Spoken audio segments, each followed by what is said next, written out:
A very good morning to everyone. Welcome to the 6th chapter of the 6th Indian Screenwriters Conference by the SWA, the Screenwriters Association. यहाँ मौजूद सभी का स्वागत है. हम गैरअप कर रहे हैं ISC 6 के 3 दिन के engaging conversations dialogues के लिए. I would like to call upon the convener of the ISC 6, Mr. Zama Habib, वे आए और इस conference को flag off करें. Mr. Zama भाई is also serving his second elected term as the General Secretary of the SWA. Zama bhai, as we lovingly call him, he wears several hats. He's a writer, lyricist par excellence. He's a producer of great repute and a leader who leads from the front. जितना हम उन्हें इनके नाम से जानते हैं, उतना ही हम इनके काम से जानते हैं. Let's have a big hand for Zama Habib. Zama bhai, please. Thank you, Mitesh.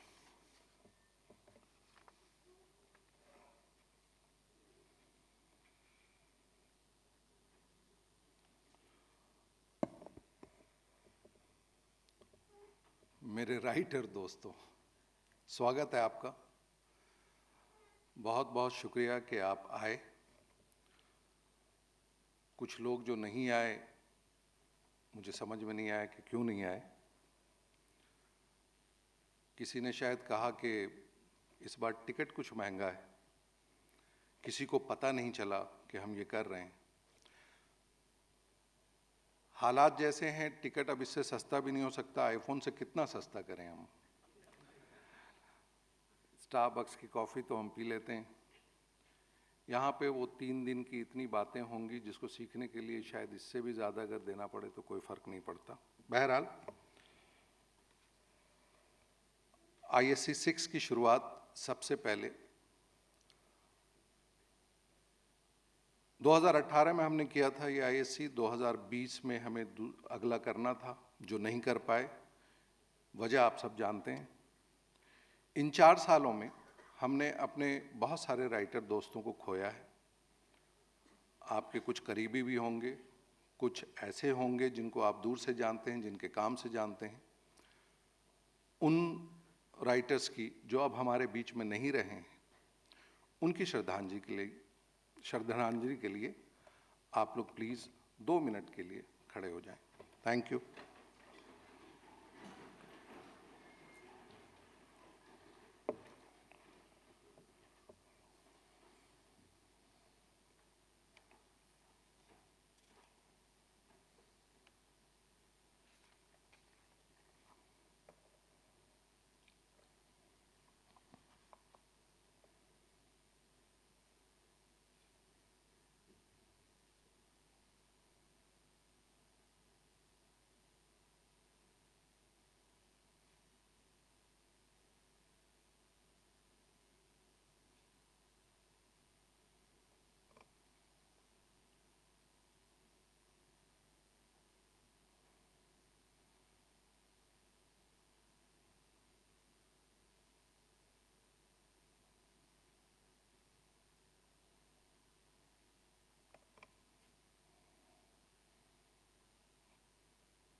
Thank you so much. '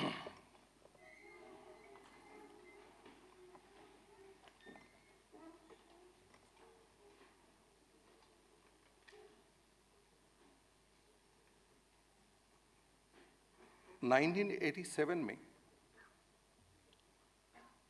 एक फिल्म रिलीज हुई थी. मैं कॉलेज में था. नायकन. मुझे नहीं पता था उस फिल्म का. उसके बाद एक हिंदी फिल्म आई थी जिसको देखने के बाद मुझे पता चला कि ये एक तमिल फिल्म की रीमेक है. फिर मैंने वो फिल्म देखी. मेरा बचपन कलकत्ता में गुजरा और वहाँ का एडवांटेज ये था कि सिनेमा अवेलेबल था हर भाषा का. तो मैं देख पाया. And I was mind blown कि ये क्या चीज़ है. उस नायकन को बनाया था श्री मणि रत्नम जी ने। उसके बाद मैंने उनकी फिल्म देखी अंजलि। फिर आप लोगों ने भी देखना शुरू किया होगा रोजा, मुंबई, बॉम्बे, दिल से। सच मानिए कि मैं अपने कॉलेज के दिनों में जब सिनेमा से जितना क्लोज होता जा रहा था, 3 डायरेक्टर्स मेरे फेवरेट थे। कभी ये सपना था कि अगर मैं जब कॉलेज से निकलूंगा, जाऊंगा और किसी को असिस्ट करना चाहूंगा जो मेरे दिल से,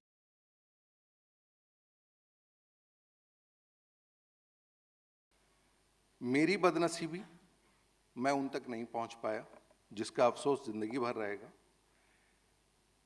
आज मेरी खुशनसीबी है कि मैं उनको आवाज दे रहा हूं as our chief guest.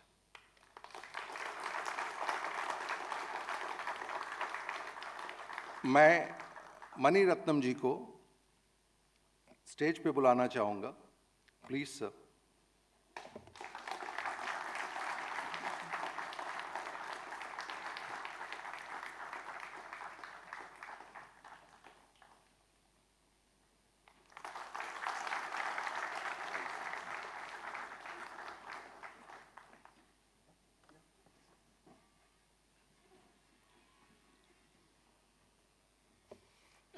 Thank you. Mani ji के बारे में और भी बहुत सारी बातें होंगी। मैं अपने आप को बहुत छोटा समझता हूं उनके लिए कुछ बोलने के लिए, और उसके लिए हमने खास शख्स को रखा है, चुना है। बल्कि चुना क्या है, वो हैं। मैं उन तक पहुंचूंगा। इसके बाद मैं बुलाना चाहता हूं स्टेज पर SWA president mister robin Bhatt को।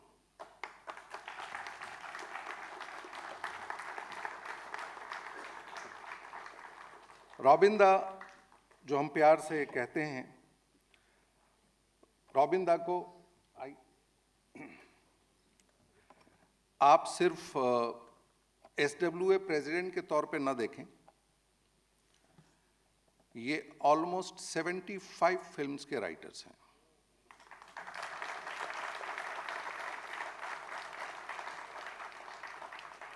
और एक तरह से देखा जाए तो इन्होंने अपनी राइटिंग से मुझे भी इंटरटेन किया है और मेरे बच्चों को भी। तो ये जो एक जनरेशन का जर्नी है इनका, ये बड़ा खूबसूरत है कि मैंने बाजीगर देखी और मेरे बच्चों ने कोई मिल गया देखा, या क्रिश देखा, या चेन्नई एक्सप्रेस देखा। अब मैं बुलाना चाहता हूं स्टेज पर, वो मेरे बड़े भाई भी हैं, दोस्त भी हैं, SWA के बहुत ही अहम कार्यकर्ता हैं। वो हैं मिस्टर अंजुम रजब अली।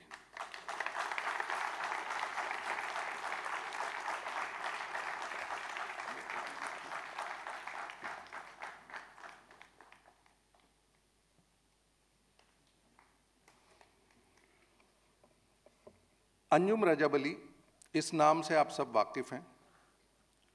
इन्होंने गुलाम लिखी, इन्होंने राजनीति लिखी, इन्होंने पुकार लिखी, इन्होंने कई फिल्में, अभी हाल ही में तूफान लिखी।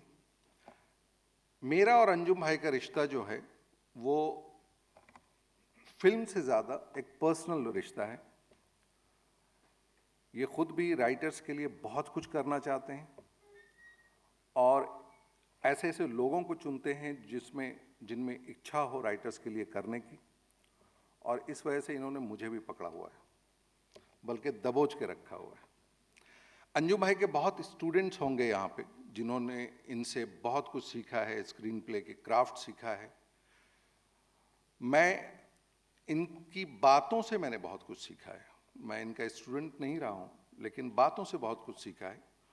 और एक सबसे अहम बात ये सीखी है कि अगर दूसरों के लिए या राइटर्स के लिए या किसी भी एक सोशल वर्क करना हो तो बेवकूफ़ और बेवकूफ़ी को इग्नोर करना सीखो। तो वो मैंने सीखना शुरू किया है और इससे मैं कुछ आगे का काम कर पा रहा हूं।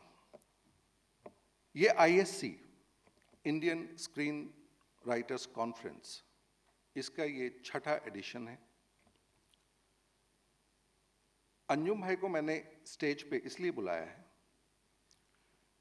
उसकी खास वजह ये थी कि इस ISC की शुरुआत, ये जो दिया जलाया गया था, वो अंजुम भाई ने जलाया था 2006 में। बहुत छोटा सा फंक्शन FTII में किया गया था, और एक बड़ी ख़ास बात थी उस ज़माने में कि इन्होंने पर्सनली एक एक नाम से हर किसी को मेल भेजा था कि यहाँ आओ, हम बैठते हैं, बात करते हैं, स्क्रीन राइटिंग की बात करते हैं, सिनेमा की बात करते हैं, अपने राइटर्स के हक की बात करते हैं। बहुत सारे लोग पूना जाने के कि यहाँ से वहाँ जाना पड़ेगा, फिर भी 2006 में ऑलमोस्ट 275 लोग वहाँ पहुँच गए, और वहाँ पे ये बातें हुई, स्क्रिप्ट पे चर्चे हुए, राइटिंग पे बातें हुई, कहानियों पे गुफ्तगू हुई, हर तरह का डिस्कशन हुआ, राइटर्स के राइट्स पे बात हुई। उसके बाद 2008 में दूसरा एडिशन हुआ फिल्म सिटी में, वहाँ भी फिर 500-600 लोग हो गए, वो बढ़ते गए, वहाँ पे भी खूब बातें हुई। अगेन वो डिस्कशंस हुआ कि इन 2 सालों में क्या क्या फिल्में आई हैं, इन 2 सालों में क्या डेवलपमेंट हुए हैं। ये मैं आपको ISC की एक हिस्ट्री बता रहा हूँ कि क्यों ये इम्पोर्टेंट है। उसके बाद एक गैप हुआ, नहीं कर पाए कई वजहों से, और 2013 में तीसरा एडिशन हुआ। वो तीसरा एडिशन बहुत ही खूबसूरत, बहुत ही, जहाँ पे जावेद साहब, जहाँ पे गुलजार साहब, सब लोग आए, और वहाँ खूब चर्चे हुए। अनटोल्ड स्टोरीज हमारा थीम रहा। उसके बाद चौथा एडिशन यहीं सेंट एंड्रूज ऑडिटोरियम में हुआ, जिसका थीम था सो फार सो नियर।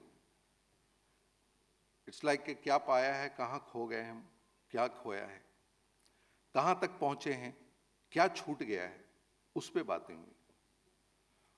उसके बाद हमने एक जज्बा लिया कि इसको हर 2 साल पे हम कंटिन्यू कर सकते हैं। हमें भी प्रैक्टिस हो गई, हमें भी आ गया कि किस तरह से ऑर्गेनाइज करना है, और जिस तरह से लोगों ने पार्टिसिपेट किया, हमारा हौसला बढ़ा। फिर हमने 2018 में इसका 5वां एडिशन किया, और 5वां एडिशन बहुत ही खूबसूरत रहा।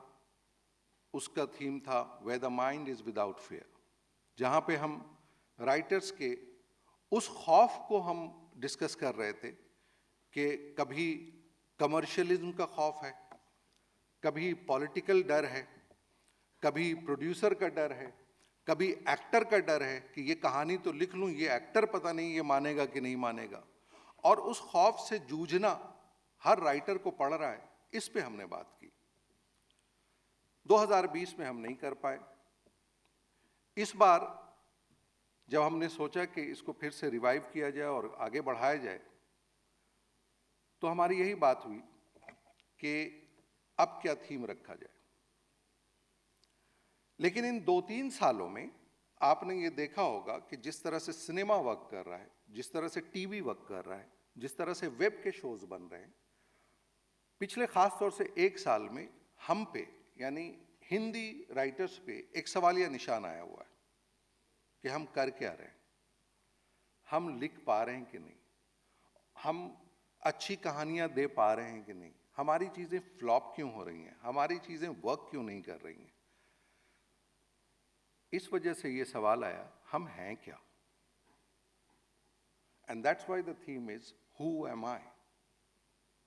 क्या चीज है जो हमें रोक रही है, क्या, कहां है जो हम गलत जा रहे हैं, कौन सी ऐसी चीज है जो हम कह नहीं पा रहे हैं, या तो हम सक्षम नहीं हैं, या हम कहना नहीं चाह रहे हैं, हमारी क्या मजबूरी है, हम हैं क्या। इस पे चर्चा होगी इस बार 3 दिनों में। इसके डिटेल में जब बात हुई तो यह आया कि क्या आड़े आ रहा है हमारे। Is our unique storytelling a boon और अ बेन। ये वरदान है या अभिशाप है। हम जो कहानी कहने का तरीका अपनाए हुए हैं, बरसों से जिस तरह से हम कहानी कहते आए हैं, क्या हम उसके दामन छोड़ रहे हैं, और इस वजह से फ्लॉप हो रहे हैं? क्या हम उसको पकड़े हुए हैं, इस वजह से हम बाहर तक नहीं पहुंच पा रहे हैं, हम ग्लोबल नहीं हो पा रहे हैं? ये सारी बातें हमने अपने चर्चे में की और इस पे हमने मंथन किया, चिंतन किया कि इस बार ये 3 दिन हम इस बात पे बात करेंगे कि हम हैं क्या। अब ये हम हैं क्या पे आप सब राइटर्स, ये सिर्फ यहां पे 4 लोग जो हर पैनल में बैठेंगे उनको चिंतन करने की जरूरत नहीं, वो तो बात करेंगे। ये बात आपको भी करनी है अपने आप से, आप हैं क्या? एक राइटर होता क्या है? एक राइटर एक कमजोर व्यक्ति है जो अपना कलम या लैपटॉप लेके घूमता रहता है कि काम की तलाश में, ये है? या ये राइटर वो खुदा है जो एक दुनिया क्रिएट करता है? कौन है?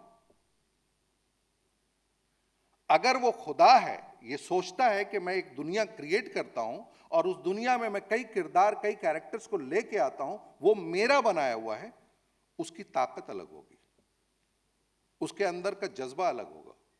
अगर वो राइटर एक प्लम्बर की तरह हाथ में स्क्रू ड्राइवर और ये सब लेके घूमता है कि आओ मुझसे कहानी लिखवा लो, वो कमजोर होगा।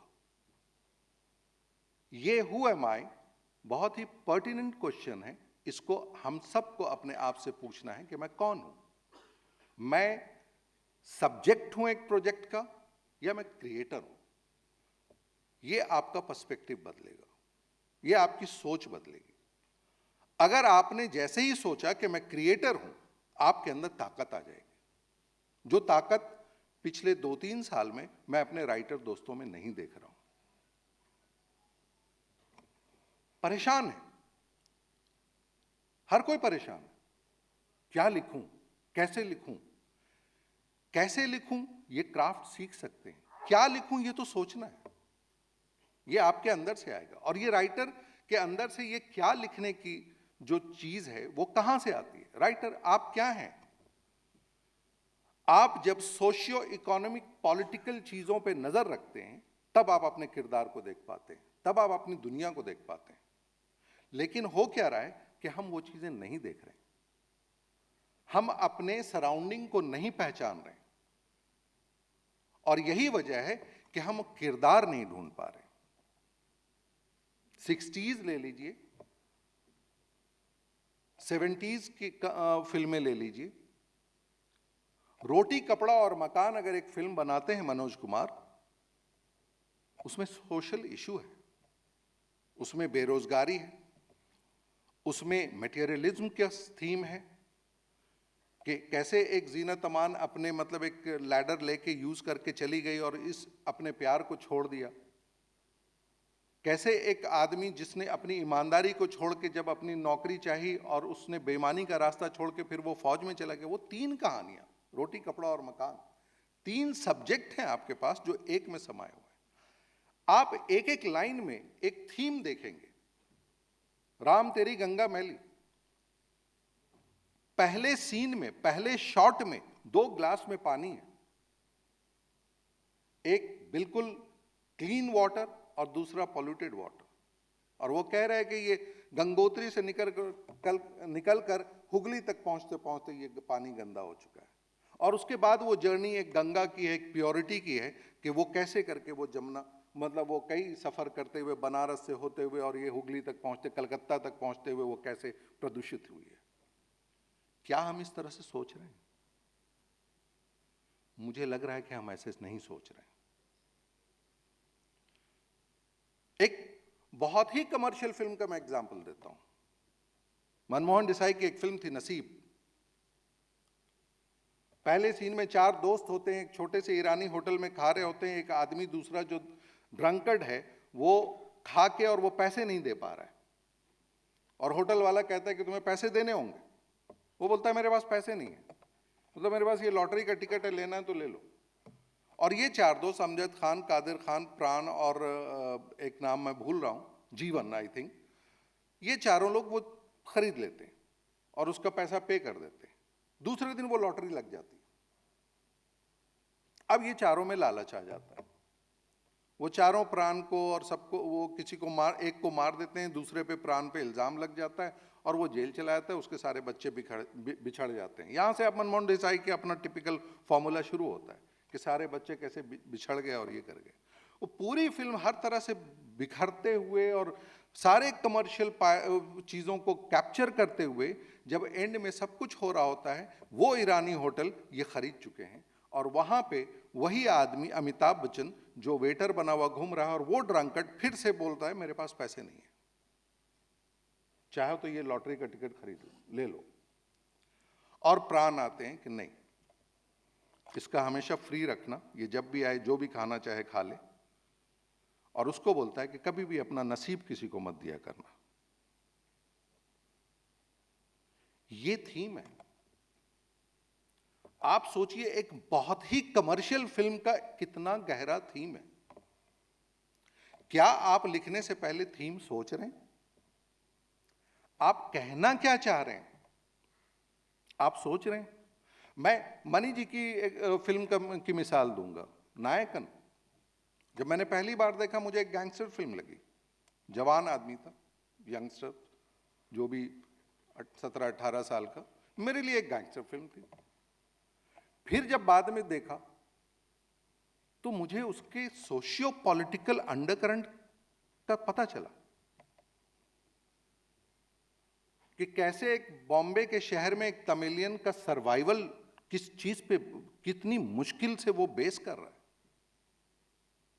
वो अंडरकरंट में कोई चीज चल रही है जो बहुत गहरी है।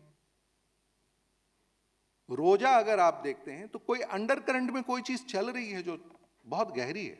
वो ये नहीं है कि एक आदमी गया और एक लड़की को देखा और उसने उसको उसकी बहन को रिजेक्ट कर दिया तो वो नाराज हो गए और वो आके how she will fall in love. ये सीरियल है।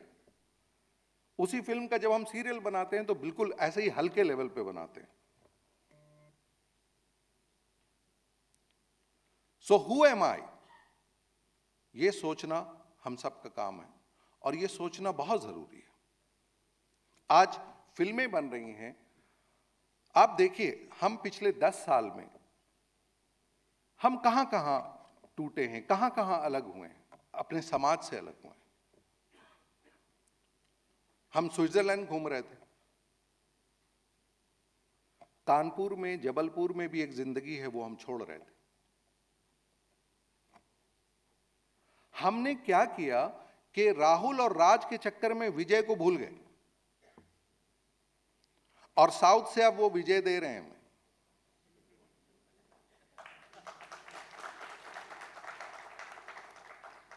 और अब हम कह रहे हैं कि अरे ये तो हम 80s में हम देख चुके थे। हाँ देख चुके थे, समाज बदला नहीं है उस तरह से, बेरोजगारी खत्म नहीं हुई है, लोगों की प्रॉब्लम सॉल्व नहीं हो गई है, लाला लैंड में नहीं जी रहे हैं। आज भी वो मजदूर घूम रहा है जो सोच रहा है कि मैं आज भी फेंके हुए पैसे नहीं उठाऊंगा। क्यों नहीं? हम वो कहानियां क्यों नहीं कह रहे हैं? क्यों नहीं कह रहे हैं? उसकी कई वजह हो सकती है। या तो हम गलत जा रहे हैं, या मेरा वो जो हीरो है, जो स्टार है आज, वो उस तरह के कपड़े नहीं पहनना चाहता कि यार मैं गंदा लगूंगा। या वो प्रोड्यूसर कि यार मल्टीप्लेक्स में ये कौन देखने आएगा। कई चीजें हैं, हम सबको ढूंढना है कि कहां पे, लेकिन उनकी गलती उनकी है, हम क्यों गलत हो रहे हैं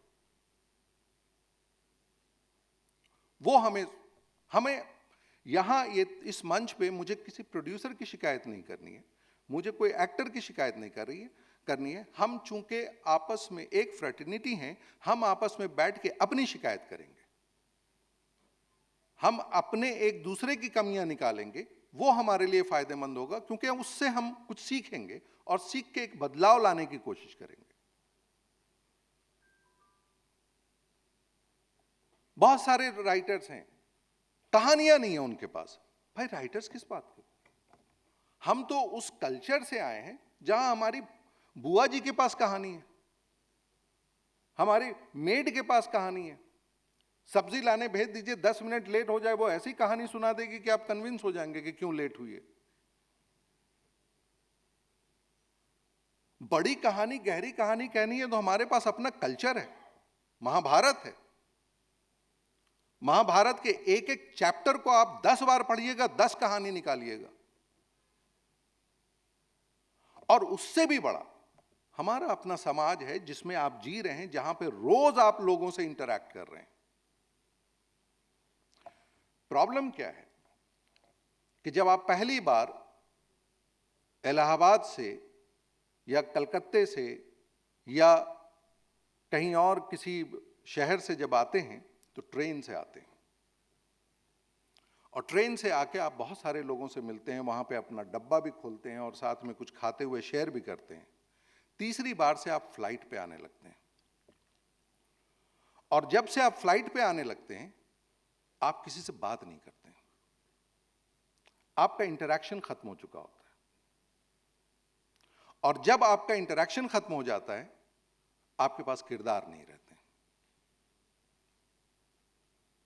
मैं आपको एक किस्सा बताता हूं कि शुरुआती दौर में मैं टीवी का आदमी हूं और डेली सोप लिखता आया हूं। 10 साल मैंने कोई शादी अटेंड नहीं की अपने किसी रिश्तेदार की, तो मैं शादियों पे जो भी लिखता रहा वही लिखता रहा जो कभी 10 साल पहले देखा था। और 10 साल के बाद मुझे एहसास हुआ कि मैं आउटडेटेड हो रहा हूं, मुझे कुछ मालूम ही नहीं। 1 साल मैंने छुट्टी ली और मैंने सारी शादियां, उस जमाने में जितनी शादियां हो पाई सब अटेंड की, सारे रिश्तेदारों से मिला, और फिर मुझे पता चला कि नहीं, बहुत कुछ बदल चुका है, बहुत कुछ बदल चुका है। पहले ड्राइंग रूम में किसी मिडिल क्लास में हम जाते थे, अगर टीवी चल रहा होता तो वो ऐसे करके देख रहे होते थे, अरे छक्का मार दिया। अभी हर आदमी ऐसे करके बैठा हुआ है। वो बदलाव आया है, वो मिडिल क्लास में भी। हम जैसे ही बॉम्बे आ जाते हैं, जैसे ही थोड़े कामयाब हो जाते हैं, उसके बाद हम अपने पिछली जिंदगी या जहां से हमें किरदार उठाना है उसको देखना बंद कर देते हैं। जब उसको देखना बंद कर देंगे हम डिस्कनेक्ट हो जाएंगे। फिर हमें कौन मिलेगा? कानपुर का टोरेंटिनो, बैंड्रा का स्पीलबर्ग, मनमोहन देसाई नहीं मिलेगा, महेश भट्ट नहीं मिलेगा, श्याम बेनेगल नहीं मिलेगा। सिनेमा कई तरह का होता है। हर बार आप commercial cinema, yes, everyone wants a successful film. कौन चाहता है कि मैं फ्लॉप फिल्म बनाऊं? वो एक ड्रामा, वो तो है, जरूरी है, लेकिन आप उस सिनेमा के जरिए कुछ कह भी रहे हैं कि नहीं, ये बहुत इंपॉर्टेंट है। क्योंकि जब तक आपको कहने के लिए कुछ नहीं है फिर वो खोखला है। हम पिछले 5, 7, 10 सालों में एक बदलाव आया जो कि बहुत नेचुरल है, कि एक चीज करते करते होता है कि अब नई दिशा में नई डायनेमिक्स को तलाश करें। तो हम हीरोइज्म से और ये सबसे हट के हम इंटरपर्सनल रिलेशनशिप्स में चले गए, और पिछले 5-7 सालों में जितनी भी फिल्में बनी हैं मैक्सिमम इंटरपर्सनल रिलेशनशिप्स पे बनी है। अपने हिंदी की बात कर रहा हूं मैं। अर्थ भी बनी थी इंटरपर्सनल रिलेशनशिप पे। एक देखा जाए कि एक रिलेशनशिप पे एक फिल्म थी, लेकिन साथ में सोशल इशू था। वो interpersonal relationship itself was a social issue. घर एक फिल्म बनी थी, बहुत ही इंटरपर्सनल रिलेशनशिप था। A wife who was raped, now the relationship between her husband. तो एक हस्बैंड एंड वाइफ का पोस्ट दैट रेप क्या रिलेशनशिप होता है, ये बहुत ही खूबसूरत एक इंटरपर्सनल रिलेशनशिप पे कहानी थी। बट अगेन वो सोशल इशू था। हम सोशल इशू मिस कर रहे हैं। हम अपने समाज को दर्शाने से कतरा रहे हैं। या तो हम बाहर की कहानियां कह रहे हैं, या हम जस्ट एक पर्टिकुलर प्लेस की कहानी कह दे रहे हैं, क्योंकि हम हर चीज को ग्लैमराइज करने की कोशिश कर रहे हैं। और इसी वजह से एक बीच में ऐसे मौके पे ओटीटी आया जिसने वो चीज को ग्रैब कर लिया जिसको आप जानबूझ के छोड़ रहे थे, और अब आप परेशान हैं कि ये वाला भी गया। तो कहानी कहिए, ईमानदारी से कहिए, और वो कहिए जो आप कहना चाह रहे हैं। मैं एक और बात पे जाऊंगा और उसके बाद मैं आगे बढ़ूंगा, क्योंकि मैं आपको बोर नहीं करना चाह रहा हूं।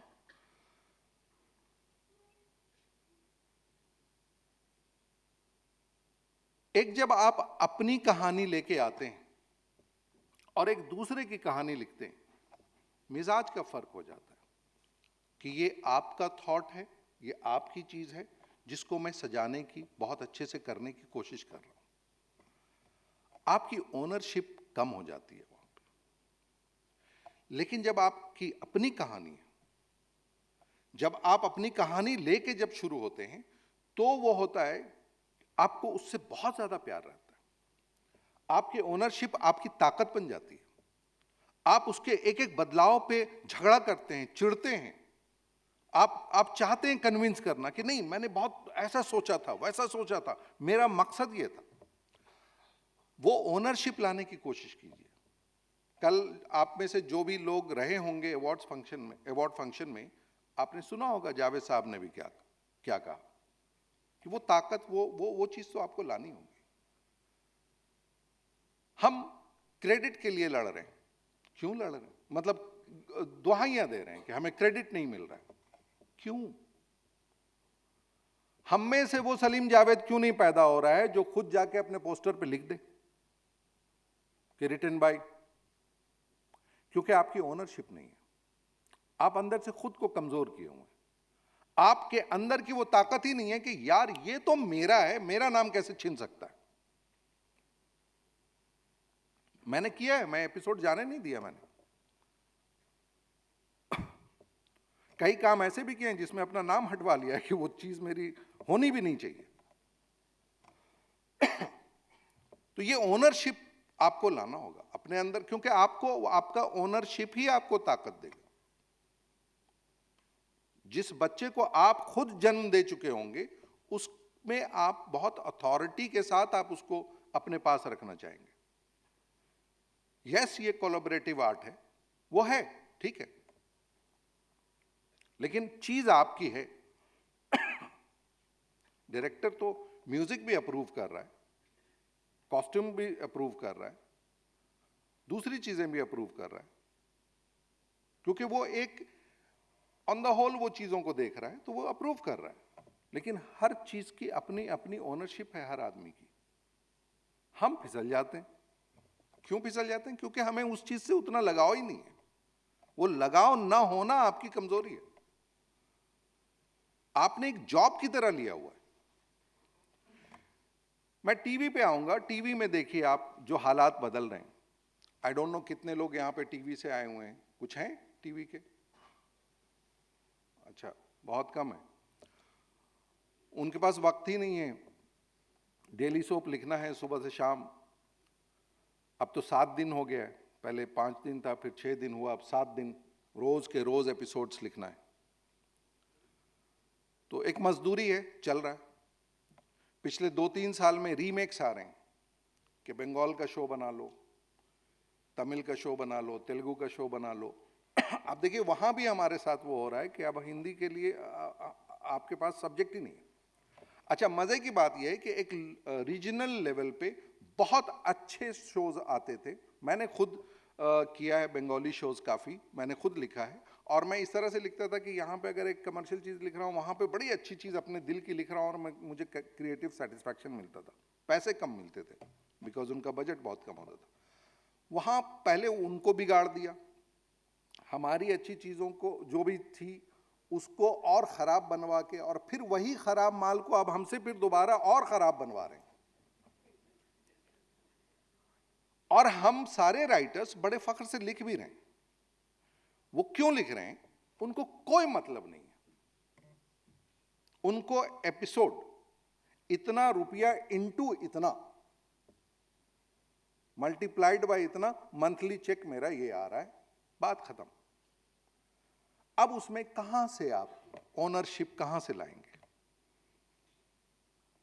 आपकी जरूरत ही, प्रायोरिटी ही अलग है। तो प्लीज इन 3 दिनों में आप लोग गौर से सुनिए क्या बात हो रही है, खुद भी चिंतन कीजिए, खुद भी सोचिए, और ये जवाब जरूर ढूंढिए कि who am I. Thank you so much.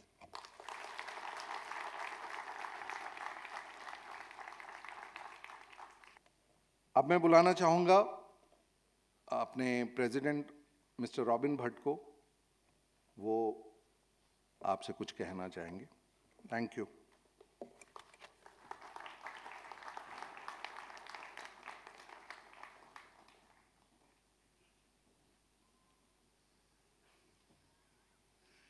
Good evening, good afternoon, good afternoon everybody.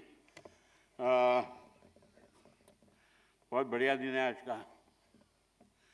हमारी कॉन्फ्रेंस की शुरुआत हो रही है।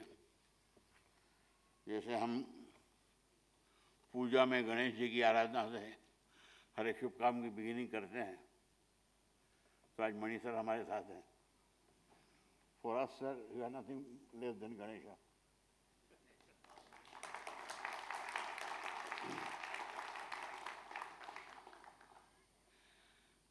आपका काम देख के हम प्रभावित हुए हैं, डिप्रेशन में गए हैं। क्या बे तू क्यों नहीं कर सकता? खुश हुए हैं। गर्व से शादी छोड़ी हो जाती है। कहते हैं कि देखो हमारे इंडिया में भी एक डायरेक्टर है, ये ऐसी फिल्में बनाता है। फिर अंदर जागते हैं तो क्या है वो जो हम में नहीं है? वो क्या चीज है? तो सर ने कुछ लोगों के साथ बहुत काम किया है, जैसे उनके सिनेमाटोग्राफर्स हैं, उनके प्रोडक्शन डिजाइनर्स हैं, उनके साथ मैंने बहुत डिस्कशन किया, बहुत जानना चाहा। बात ये है कि आज भी जब कोई भी नया प्रोजेक्ट बनाते हैं उसमें अपना 110% डालते हैं, कोई चीज कच्ची नहीं छोड़ते। और हम लोग 2-4 फिल्में चल जाने के बाद समझते हैं कि सब कुछ आ गया हमको, and we take things for the granted. एक बंदे ने फोर्ड के शोरूम में से नई गाड़ी खरीदी, गाड़ी लेके 10 किलोमीटर गया तो गाड़ी बंद हो गई। उसने कंपनी में फोन किया, भैया तुम्हारी नई गाड़ी है, बंद हो गई। वो लोग आए दौड़ के, आके देखा तो यहाँ इंजन ही लगाना भूल गए थे। उन्होंने कहा sorry sir, we forgot to put engine in the car. What? You did not put engine? Yes sir, we'll fix it. But then it ran for 10 kilometers. So it ran on the reputation, sir, of the Ford. We don't have such reputations. Every time we write a script, the engine has to be there. The theme, why this film is being written, what is the message it is going to give, how will it deliver what the audience wants. Every time. Are we the writers? Ask yourself, am I a writer? How much effort do I put in to educate myself before I write a film? बातें तो करते हैं कि भैया cinema evolve कर गया, screen से telephone तक चला गया, टेलीविजन, टेलीफोन, ओटीटी, हम वहीं के वहीं रह गए।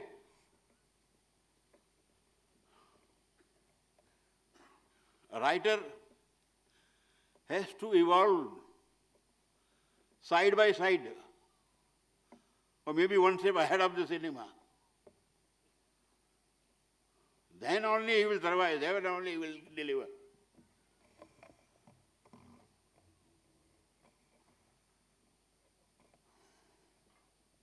Our effort at SWA is to educate writers to tell them, to show them the way, guide them to get where the world is going. And walk in tandem with the coming times. नहीं तो पीछे रह जाओगे. आज मैंने सुबह आते ही money sir से एक बात पूछी, सर ये सिनेमा कहाँ जा रहा है? OTT, टेलीविजन, ये हो. He said, it's spreading its roots. उसकी जड़ें मजबूत हो रही है. एंटरटेनमेंट इंडस्ट्री की जड़ें मजबूत हो रही है. सिनेमा की जड़ें मजबूत हो रही है. It is going everywhere. Ultimately, the tree, जिसके ऊपर ये एंटरटेनमेंट इंडस्ट्री दुनिया की खड़ी रहेगी, will be very strong. It is spreading. क्या जवाब है? ये समझ है सर की. ये एजुकेशन है. आज मैं ये सीखा कि जो हो रहा है वो अच्छे के लिए हो रहा है. हमारी industry. Shut up. So my Google started talking to me. And so this will be on YouTube before we said. So the thing is, everything is upgrading. ये 1.25 लाख का फोन लिया, पुराना हो गया. देखो ना, बातें करता है पूछे बगैर. मैं वहीं का वहीं रह गया, robin but. I have not upgraded myself.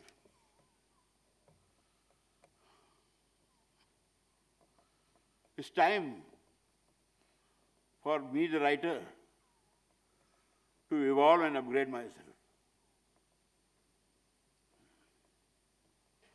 It's time to educate myself. Writer will remain a student throughout his life. Otherwise, he will not survive.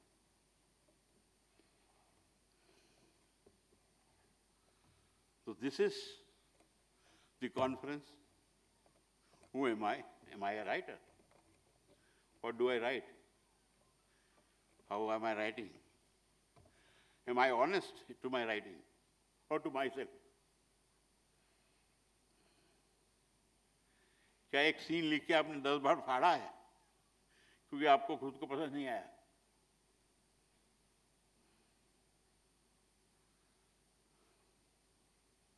तो जब वो सीन आप किसी भी समझदार डायरेक्टर, समझदार राइटर, समझदार कंपनी के हाथ में दोगे तो इनकी हिम्मत नहीं होगी ये कहने की कि ऐसे नहीं गलत है, क्योंकि आपने उसके ऊपर इतना काम किया.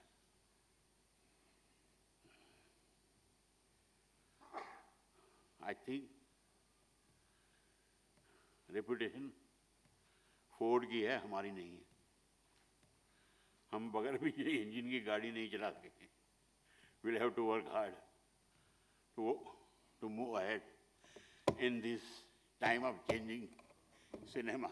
सब कुछ बदल रहा है, हमको भी बदलना पड़ेगा, काम करने का तरीका बदलना पड़ेगा, सोच बदलनी पड़ेगी, तभी सर्वाइव करेंगे. Thank you.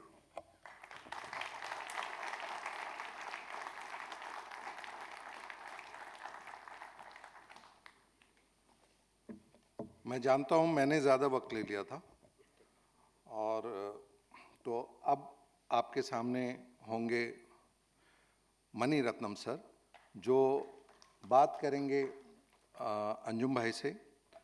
आप दोनों की बातचीत हम सुनेंगे यहाँ से. तो मैं और रॉबिंदा हम लोग नीचे बैठते हैं और अब आपके साथ हैं मिस्टर मनी रत्नम. लेकिन उससे पहले थोड़ा एक जो चीज़ मिस हो गई थी, जो बीच में मैं विंग में गया था, हम मनी सर को एक गिफ्ट देना चाह रहे थे, जो हमेशा जो प्रोडक्शन के साथ होता है कि कोई चीज़ कभी वक्त पे कहीं पे मिसप्लेस हो जाती है, तो वो हमारे साथ हो गया था, तो वो रेडी है। तो मैं चाहूँगा कि रॉबिंदा मनी सर को हमारे SWA का एक छोटा सा गिफ्ट देके वेलकम करें।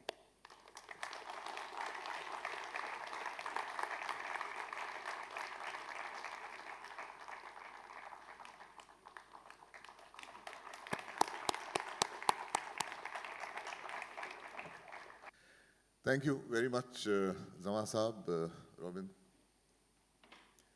So here we are, Mani. This is an occasion that I have been waiting for, and so have all these people. Okay. So first off, truly, once again, thank you very much formally. It's a privilege, and I was so reassured and gratified that instantly you replied actually by saying that to interact with screenwriters is an experience that you really look forward to. Okay, Yeah, so thank yeah. you very much. Because I struggle writing, and I want to see a lot of struggling faces. Absolutely. We're all struggling. Absolutely. The conversation will be primarily in English because Mani sir comes from Tamil Nadu and he's not entirely comfortable in Hindi. तो मैं नहीं चाहूँगा कि कुछ अच्छी बात वो कहना चाहे और भाषा को लेके शायद वो कह ना पाए ठीक से. So please, अभी तक आपने काफ़ी हिंदी सुन ली, so we will ride along in English. आप चाहे सवाल you can ask in Hindi, but I'll make sure that I ask him in English. Yeah, trust you're okay with that. What you people do know about Mani Ratnam is through his cinema, which is how he should be known because that is his primary identity. Like what you perhaps, a lot of you may not know, is that he didn't begin as a filmmaker. He had very intensive training in business management. Okay, so he was, in fact, he came to Bombay. He was in the Jamnalal Bajaj Institute of Management, jo Churchgate ke paas hai, which is a very well-known institute. And after that, he also worked as a management consultant, okay, for 2 years or so. Yeah, for a couple of years.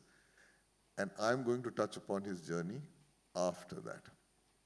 But my first question, why the shift? I mean, you were in a lucrative profession. Everybody those days used to clamor to be that. Parents were desirous of their children getting into that.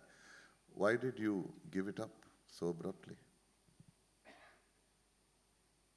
I don't have a simple answer, but I think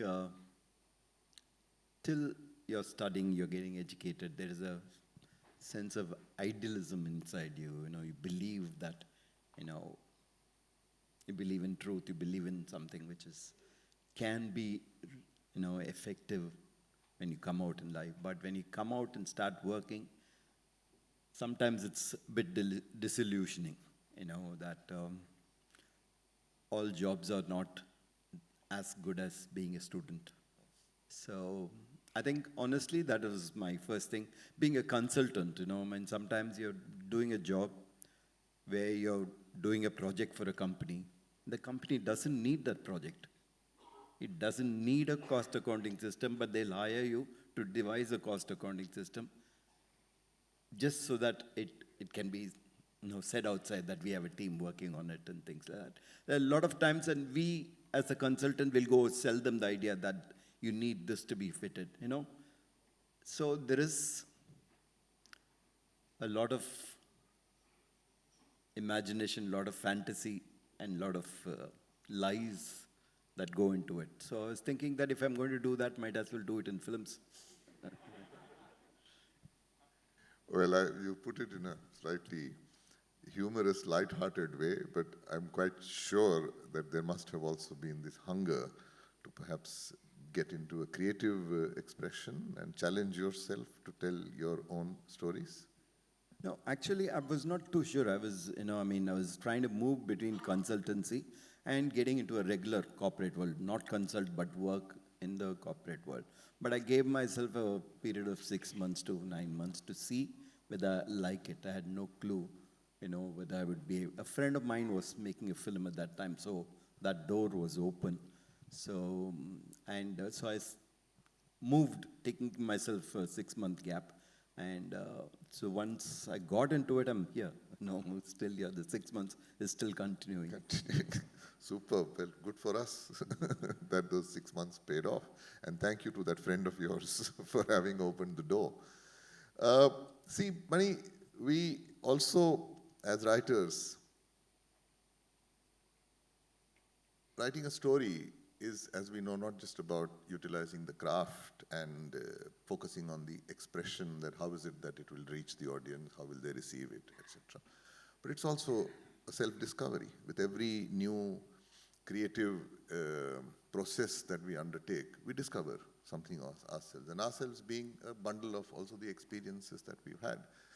Do you feel that the time that you spent until then, okay, studying in a formal way and management and then all this consultancy, corporate work, etc., do you feel that it has gone waste, or do you feel that somehow those experiences have found themselves in a way that enhances your effort, that influences? I don't think anything is a waste. Absolutely. I think everything is part of your learning. It's what you're made of, good and the bad. People you have interacted, what you have seen, what you had wished, what you had dreamt. I think everything is relevant. That's what you are.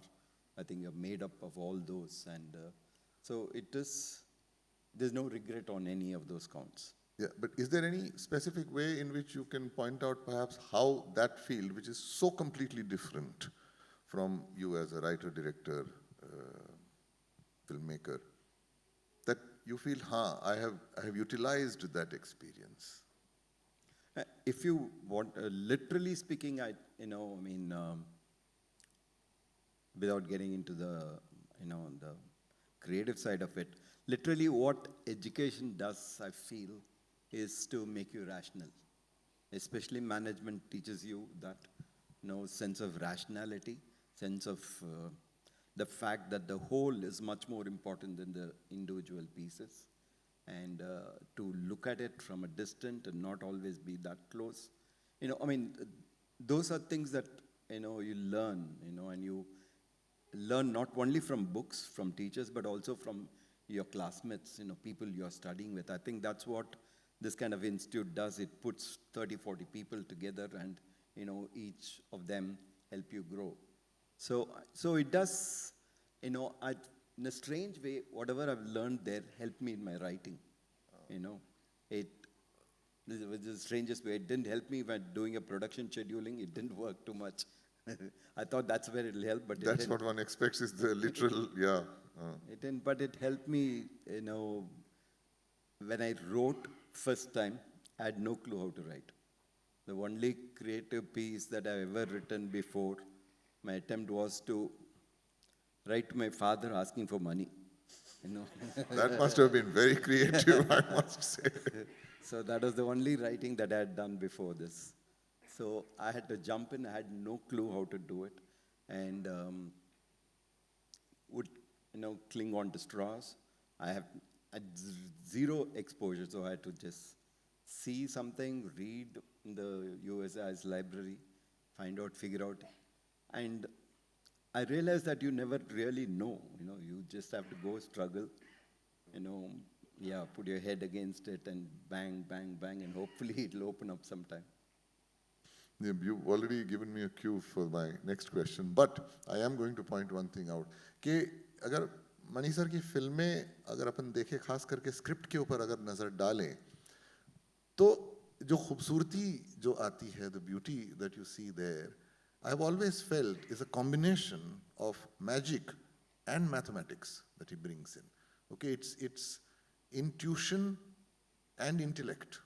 And that intellect, which depends on craft, relies on reason, relies on rationality, relies on what you said, removing yourself and taking an overview rather than living moment to moment. So it always is a combination of the two. Okay, all said and done, it's an industrial process. I mean, it is not a poem that you're writing. It is not just a short story for your own drawer that you're doing. This is actually has a form, and you have to be conscious of the structure and all these aspects. So here, this is what he's saying, that he uses the rational approach that he acquired during his formal education in this. Coming to actually, how is it that you managed to write? I'm going to come to that. In your first film, forgive me, came out in? It was a Kannada film. Yeah. Okay, it came out probably 82. In 82, yeah. ये उन्होंने बनाई थी with Anil Kapoor, first film. You had to write a script. Yeah. You said you didn't know how to write a script. Okay, I want you to dwell a little bit on that. I mean, about the learning. I mean, yes, of course you broke your head against it, but surely you thrashed about for some framework, some guidelines. You felt never the need for formal education to maybe go to an American film school. Hindustan में तो कोई school थी नहीं, but to go and learn. Did you feel the need for that? No, I thought I did my post-graduation. I worked 2 years. I'm just restless to get on with it. I didn't want to go start all over again. I didn't want to be an assistant director to learn cinema, nor did I want to, go and study writing. At that point of time, I was really not aware how many places where you could go and study creative writing. So, in fact, there were 2 ways of becoming a director at that point of time. Actually, only one way is to join as an assistant director, work in those days for about 10 years, and then you get a break as a director, hopefully. I was not ready for that. Those 10 years I was not willing to invest. So I thought I will write, come up with a screenplay, take it to a director, convince him with the script, and then work with him as an assistant and learn filmmaking also. So I was trying to come through a shortcut of sorts. And then when I was writing the script, and by the time I finished, I thought I can do it myself. Meaning you can direct it yourself. Yeah. The thing is, I had no clue. I had no clue of both. I didn't know how to write. I didn't know how to direct. Both, I have no clue. But I just felt that, it sounds pretty arrogant now, but it's honest. I felt that a lot of films that were coming at that point of time in Tamil, I felt that I don't know how to make cinema, but I can make better than this. Okay? So I think, to me, the 2 elements that really drive you is things that you like very much and things that you hate. I think things that you hate is a very strong motivator. I'd say that I'll never do that. I don't know what I'll do, but I'll never do that. So that gives you your bandwidth. That gives you which path that you want to. And there are films, even till today, there's some which I like very much. I'll never be able to reach that. They're just brilliant. They're always way above, but that's what you aim for. So I think that is how I got into it. I think a lot of us also, when I told you that SWA has 53,500 members, okay, most of them are aspiring writers. And when you ask a lot of them, and I have, okay, what makes you think that you can write? So he said, if this film can be made, then I can definitely write better than that. I'm one of the 53. Okay, just as an aside, you said some of the films that you truly admired, you feel that you'll never be able to reach that. Give me a couple of examples of which are the films. I think every time you see, even till today, there's so many filmmakers who are coming up new, first film, which are all brilliant, really outstanding. But maybe when I grew up, the things that really pushed me was when I first saw Rashomon. Probably that was the single most influential film for me to get into films itself. I'd never seen, didn't have enough exposure to international cinema in Chennai. So when you got to see something and got to see pure cinema, that's written, and it's not just, it deals with something more. It deals with truth, interpreted differently. Yeah. So it kind of opens up, it is what literature and films together do. That's what. So those kind of films is what you really pull you in. Surely there must have been some films also in India, Guru Dutt's films. Yeah, I think those were the ones which after I decided to get into films. That's when I started seeing those. I started seeing Satyajit Ray after that, and Gurudat, he's really amazing. I think he was just brilliant as a, in every form, the craft of it, the writing, the filmmaking, the language. I think today, if I see a bit of Piazza, it's as good as a contemporary film. There's nothing in it that is aged. Those are classics, really. Yes, true. And I do remember you saying somewhere that at that time that Gurudat perhaps was your favorite Indian filmmaker. Yeah, that's true. No, absolutely, absolutely. I'm going to take you now into your career one by one, and I will have to dwell on those films which this crowd has seen, obviously. So those which did reach here, whether it's Dalapati, Nayagan, Roja, Bombay, even Ravan, PS1. But the first three films that you did, you have categorized them as commercial flops, am I right? Yeah. So now that's not a great beginning. It's not a very auspicious beginning. So which you might have wanted to perhaps open with a bang, because that would give you the energy to immediately start. It will increase your bargaining power to do what you wanted to do creatively. How do you deal with that, actually? First three films, what stopped you from getting distraught and dismayed and discouraged? First three films failing gives you a very good foundation. You are ready for anything you do afterwards. So it's just that, you have to find a way to tell your story. The way the industry operates is that when your film fails, they tell you that you don't know anything and we know everything. So you just do what we are asking. So it becomes a battle during those films, and it's a losing battle that you go into. And at some point of time, after third film or so, I took a step back and said, this is not what I've come here for. This is not the kind of film that I want to do. And then I said that I might do a commercial compromise, but that will be my compromise, not somebody else's compromise. So I went back to what I wanted to do, which, it's a script that I'd written along with my first script, and which I've been peddling for 3-4 years, and I couldn't find a producer. It's Maunaragam. Maunaragam. So I decided that I'll go back to that. And luckily, I could put it together, and then it kind of changed. When that worked, they treat you like you know everything. We don't know anything, it's the other way. That's success, yeah. But tell me, honestly, so you do feel that those three films that you did, okay, I'm asking you a slightly direct question, did not carry your conviction? Is it that you were trying to pander to something or cater to something which you thought would work? Yeah, in the sense that was the only break that I had. You had a first film and second film came, and in that, when you're young and when you're new, you feel that you can get into anything and get it right.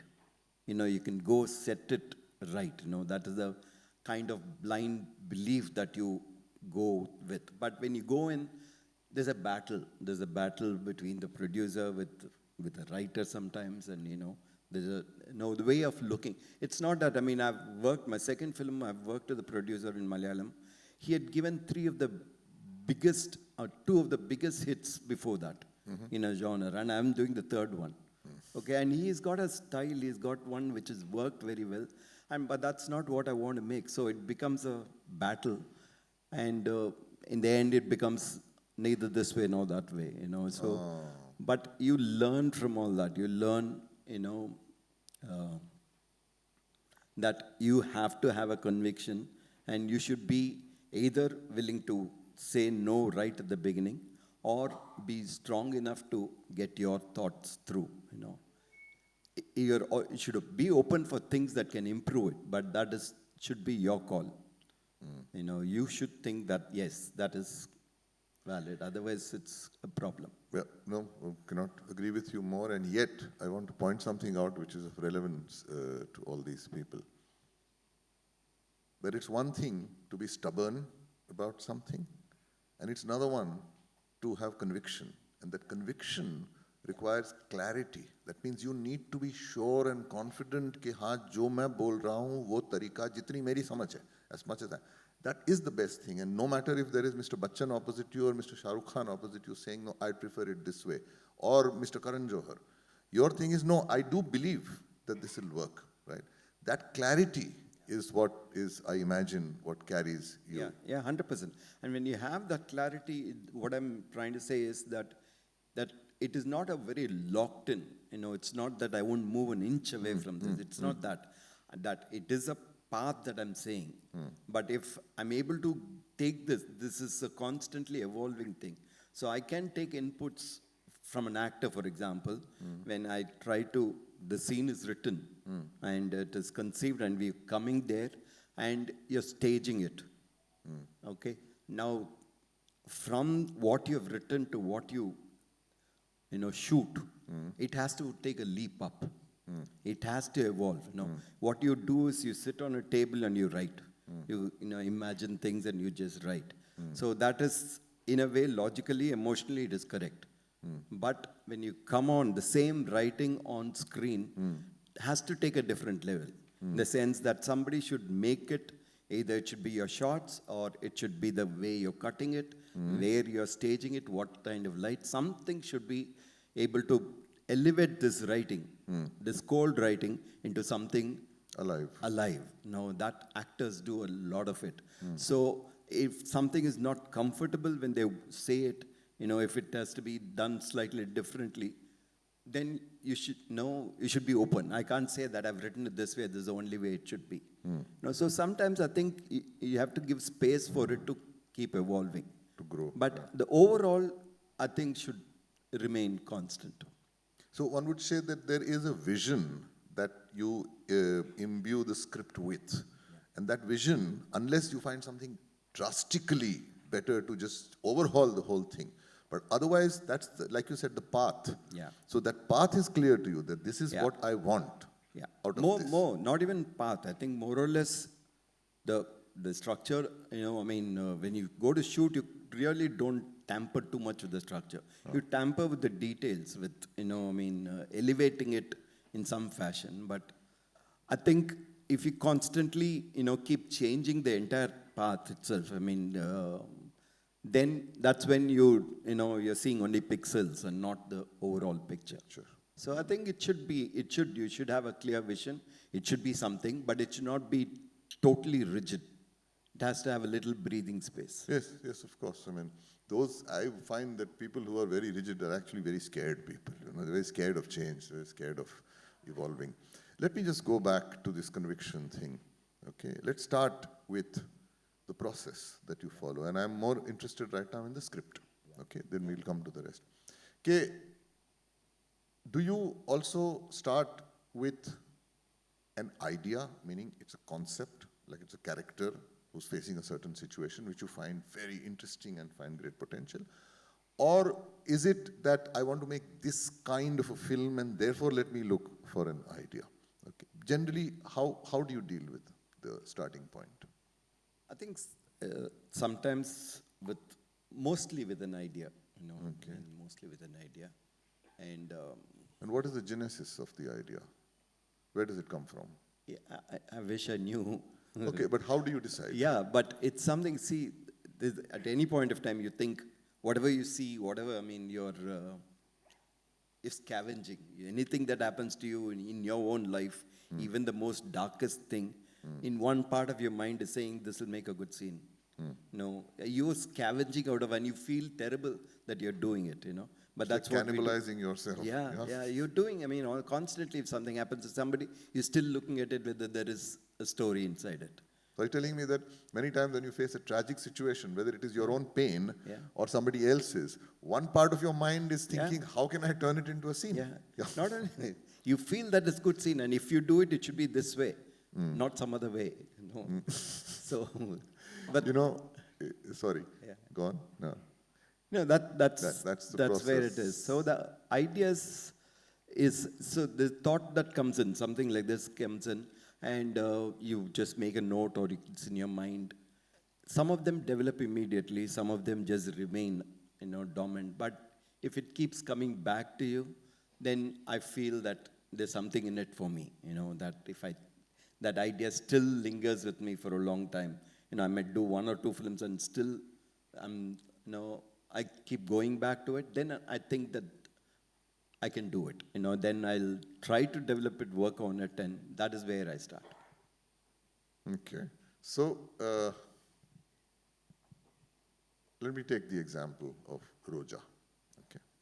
Now you have, I think, 2 films which, in a way, are clear adaptations of myth. One is, of course, Satyavan Savitri of Roja, and Dalapati, which is the Karna question. Yeah, I mean, Ravan, yes, you did do Ravan, but we'll come to that slightly later. Now, Roja particularly, because Dalapati though is a clear, I think you must have been inspired by the Karna, Duryodhan, Arjun whole story. But Roja is something which you've taken the germ of the thing, of how a woman brings back her loved one from the jaws of death, and you positioned it there. But unlike the Satyavan Savitri thing, I found 2 departures taking place from the popular stereotypical understanding of the Savitri character. Generally, in popular lore, it is understood as a very dutiful wife, Sati Savitri, Matban, we're giving that as a thing.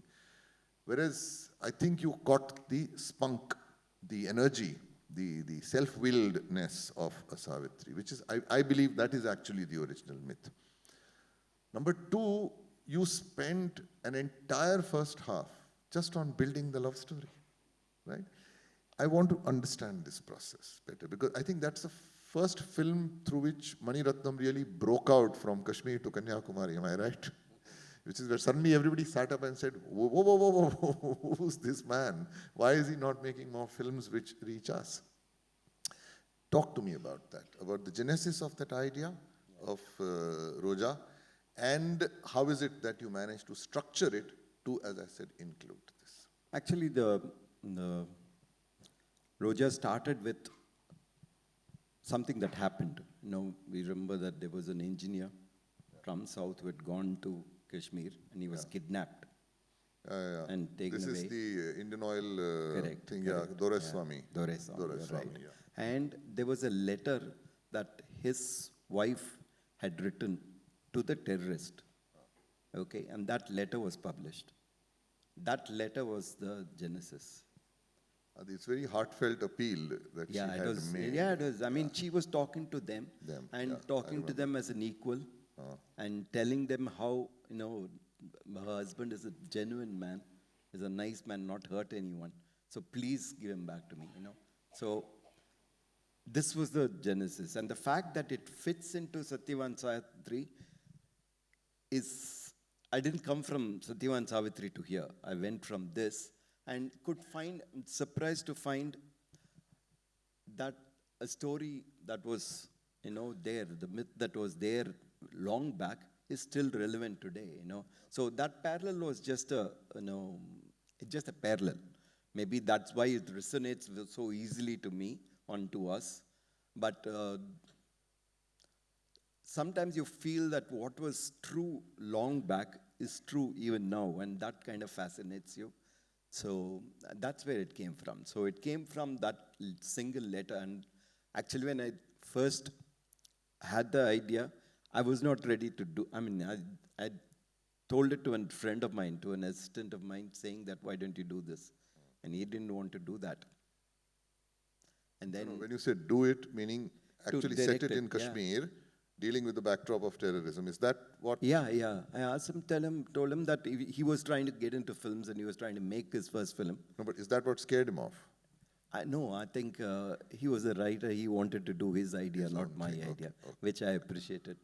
So anyway, a couple of years later, when I had the opportunity, I got into it. Okay, no. So I'm saying I'm leading to an important point, which is important for this conference also, because we have a full session on that. See, Roja, Maunaragam, Agni Nakshatram, Nayagan, this was already made, which were in a way, when I say successful, I don't mean only commercially. I mean, you succeeded in getting your point across in an impactful way, popular, to a popular audience. And yet Roja was the one who went across the board. this whole question that one of the sessions here is going to be dealing with, like what is pan-Indian cinema? How can we conceive of a story and a film which will appeal to all Indians? I'll tell you what my construct here is, and tell me what you feel. The two things, I feel, the two factors which really unite us as a country, I mean, the diverse country with some, 20,000, 19,500 documented languages and 22 official languages. It's mind-boggling, we're a planet unto ourselves. But the two factors I feel that unite us, one is mythology and music. And I felt that Roja had both. The music also appealed across the board, and the power of the myth, even if you did not consciously draw from that. And that's the point I want to make to these people, which is what we have been saying, that a study of myth doesn't mean that you always go looking for how to adapt it, but the power of the dramaturgy somewhere gets into your body, right? Is that something which operated, you feel here, that even though you didn't take sort of sequences from Satyavan Savit? Obviously not. I mean, there's no Yamdut coming on a buffalo and killing him. I mean, he's not dead. And yet, the conviction that a woman can go this far with her sheer tenacity, is that what you... Yeah, 100%. I think, that is what I think I saw when I saw the letter. That somebody can become somebody else, make an appeal to, to a man who's terrorizing her husband, so that is exactly that. And why it resonates is because I know the myth. We have all grown up on it, and it's, you're not conscious of it, but it's all inside. So that is why it immediately felt that it's a movie. You can do that because it's an emotion that I can identify with very strongly. And if I can, I feel a lot of people can. And that is what did seem to happen. I'm going to touch upon the music right now, not just with Roja, but your approach, but starting with Roja. I mean, Rahman, of course, the closest that comes to being a genius in the film industry, I feel, is him. And yet, your use of the music each time, placement of songs, to always, but always enhance that section of the narrative, okay? Whether it starts with the introduction of Chinna Chinna Asai, okay? You're doing the job of introducing the woman, and all those qualities are going to actually be useful in the script. Her spunk, her rebelliousness, etc. Rukumani, which is Nagamani was the original one, etc. He has to bring out the sensuousness and the ironic contrast of how there is no sensuousness taking place there. Likewise, with the love blooming with Ye Hasi Wadiya. I'm saying, tell me about, at the script stage, your conceptualization of the insertion of songs. How do you do that? Be as elaborate as you can, because this is something which dogs new screenwriters, because many of them, having grown up on Hollywood cinema or new modern so-called independent cinema, find it a little alien to do that. You don't. Yeah, I think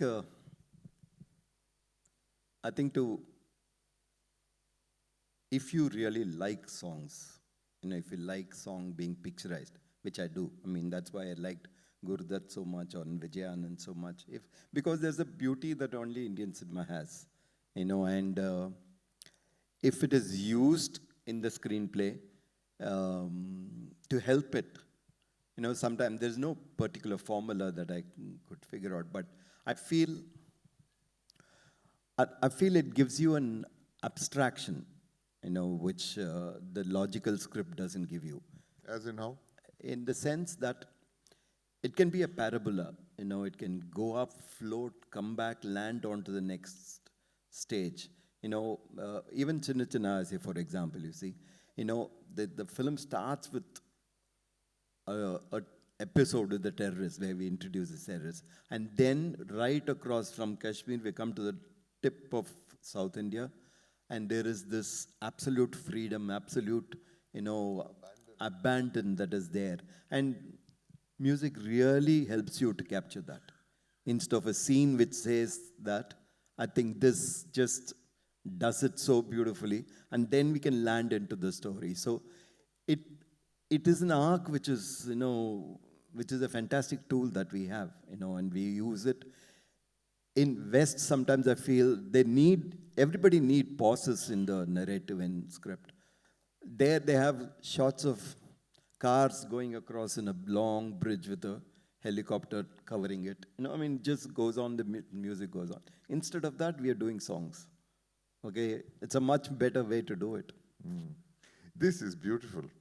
That you're saying that if you want to cut away from a particular mood that an earlier sequence has created, and you need to land in a completely different ethos, different atmosphere, different mood, then the song can be very useful. Like it happens with this. First it's a contrast, and it's a refreshing contrast. The terrorist is captured, it's dark, and dozens of people are dying, falling about, etc. And then ting, ting, and it starts suddenly this bright waterfall. And so you are saying that narratively it can be used actually as a transition to transform the mood. Isn't that what you're saying? Yeah, not only as a transition, but also as a character definition. Yeah. The girl gets, the girl by the end of the song, through the song. Yes. You know who she is, you know her spirit, you know what she's, feels. So to a large extent, I get to introduce a character which is going to be central for the whole film. So it is not just a transition tool, but it is a definition tool. Yeah. Sometimes it is that, and sometimes it. Correct. But I'm also asking you now, the little detail, when you're writing like Dil Hai Chhota Sa, Chinna Chinna Aase, are you describing in your script all the shots that you want taken of what the girl is doing at various times? So that No. I think that comes from once a song is. Basically, when you're writing the script, what I do is that the mood that you want this free-spirited girl, you want this absolutely green village, and you want a girl who's flying, without any care, without an idea of the other side of India facing so many problems, who have no clue of what is happening on the other side. So that is all you have, and then you work on the music. You give them the basic idea of what you want, and once the music comes and the words come, then the picturization gets defined from the song. Because there is a bit of dichotomy here. See, people like us are only screenwriters. We're not directors. So we're not going to be directing it and picturizing it. So when we're writing it, if I was writing Chinna Chinna Aase, and I wanted to define the character so that by the time the song ends and Rishi arrives, you know the character, okay? In which case, I would write the montage, regardless of whether Mani Ratnam would then eventually change it, but he'd understand that those are the notes I'm trying to strike, and he would say, maybe I can do it more interestingly. So as a pure scriptwriter, would you have done that? You would have visualized it. Yeah, I've not been a pure, so I don't know. That's Mani, a use your hypothetical imagination. question. But yeah, I think in the screenplays that I write, I don't have any much of description at all. Oh. So that is is left. So mine is not. I'm writing it for myself, so it's just notes. So, but I understand it must be. What is there in my mind is probably what you're saying that you can Yes, put it you down. would put I think down. it'll be good. I think even if I, as a director, couldn't differ from it, but at least I'll have a base to start from. You will know what is it Correct. about, which are the aspects And- of the girl's personality. Yeah, and what is it trying to say? It's not just a song, but it's trying to say something. Okay, let me move into structure. We've got your idea, we've got characters, okay? And Rishi, of course, he is, God bless your film, the man actually is the victim to be saved, and the woman is the savior. She's the hero, okay? And he is the plot, so to say, his abduction. So we've got that. Now the structuring.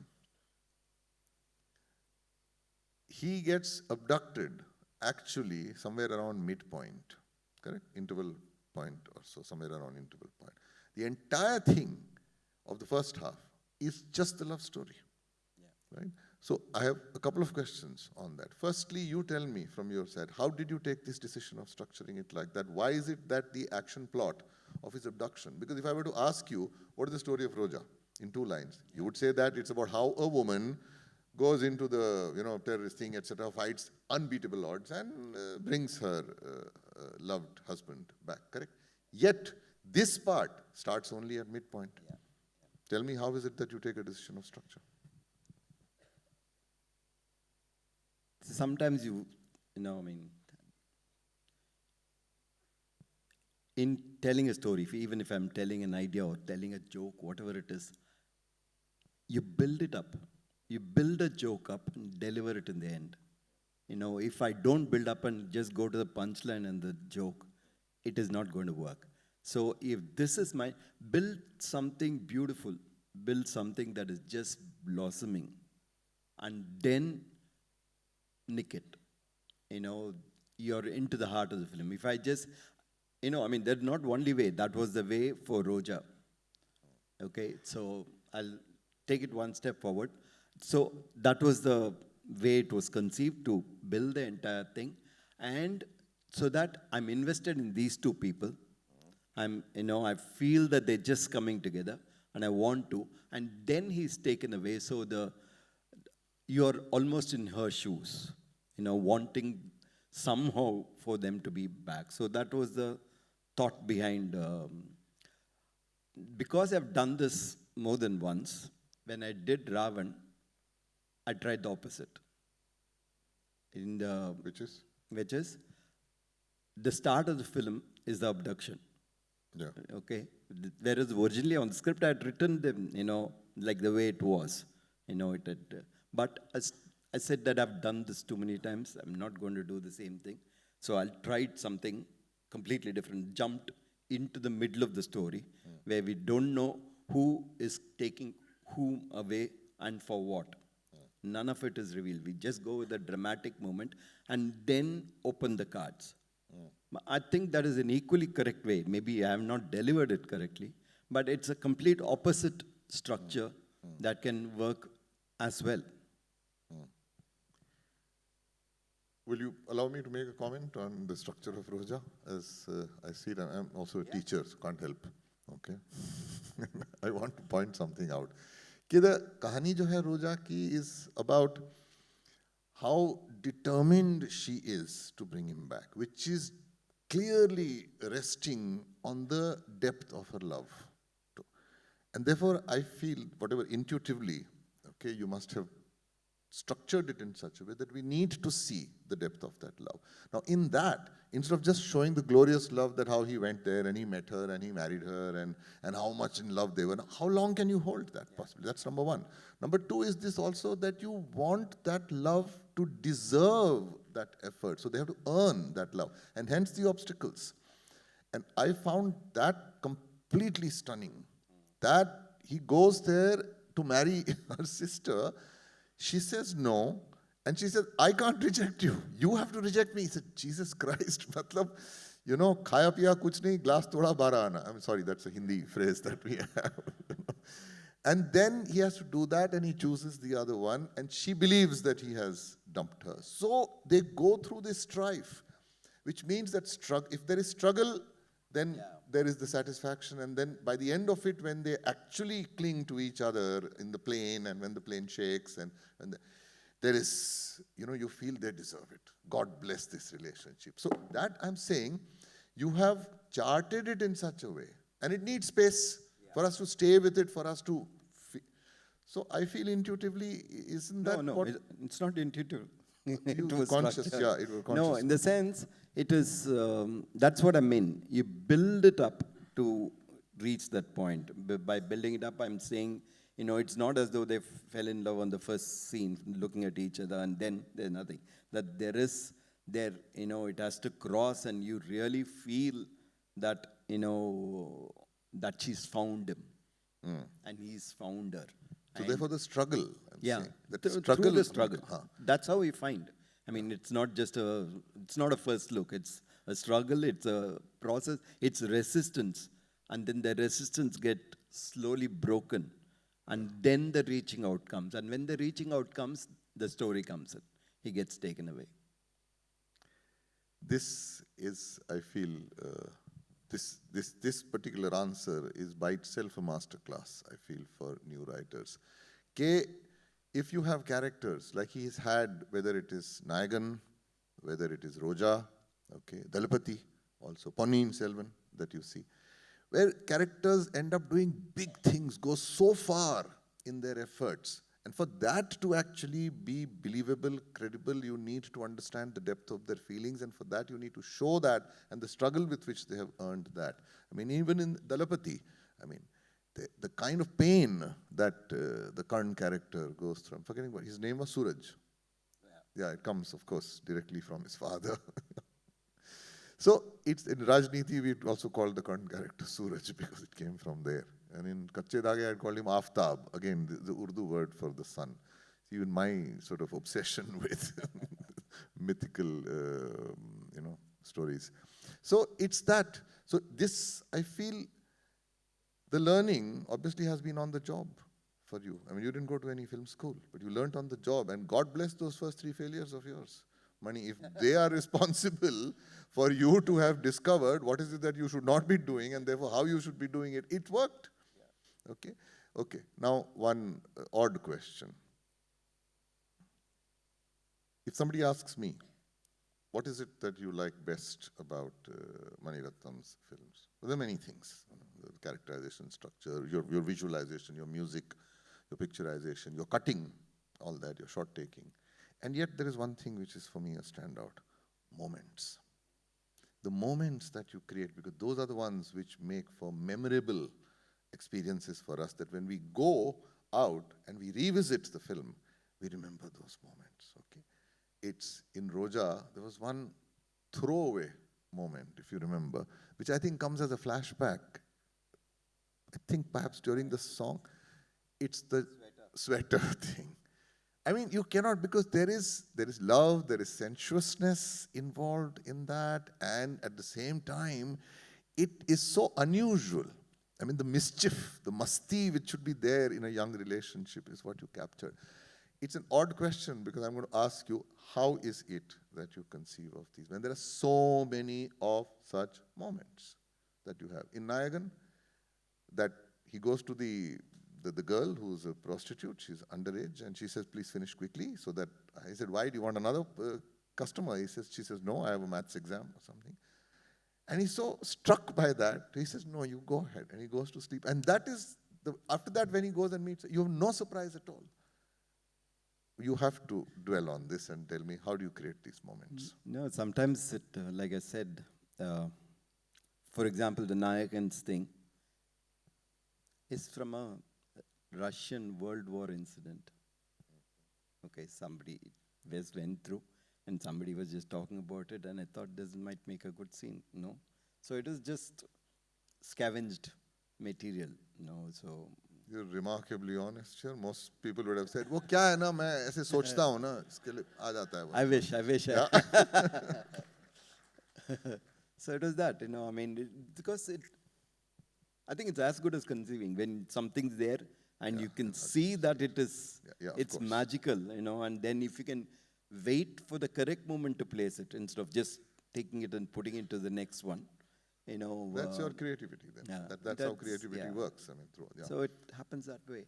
But that was at least a scene. It was a narrative turning point sequence.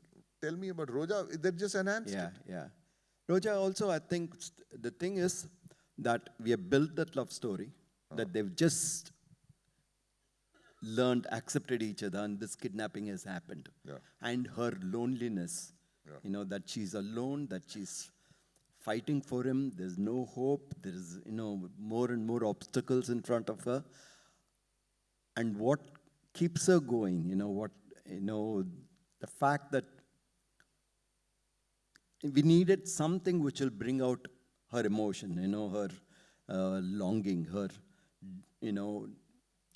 desire for, to be with him.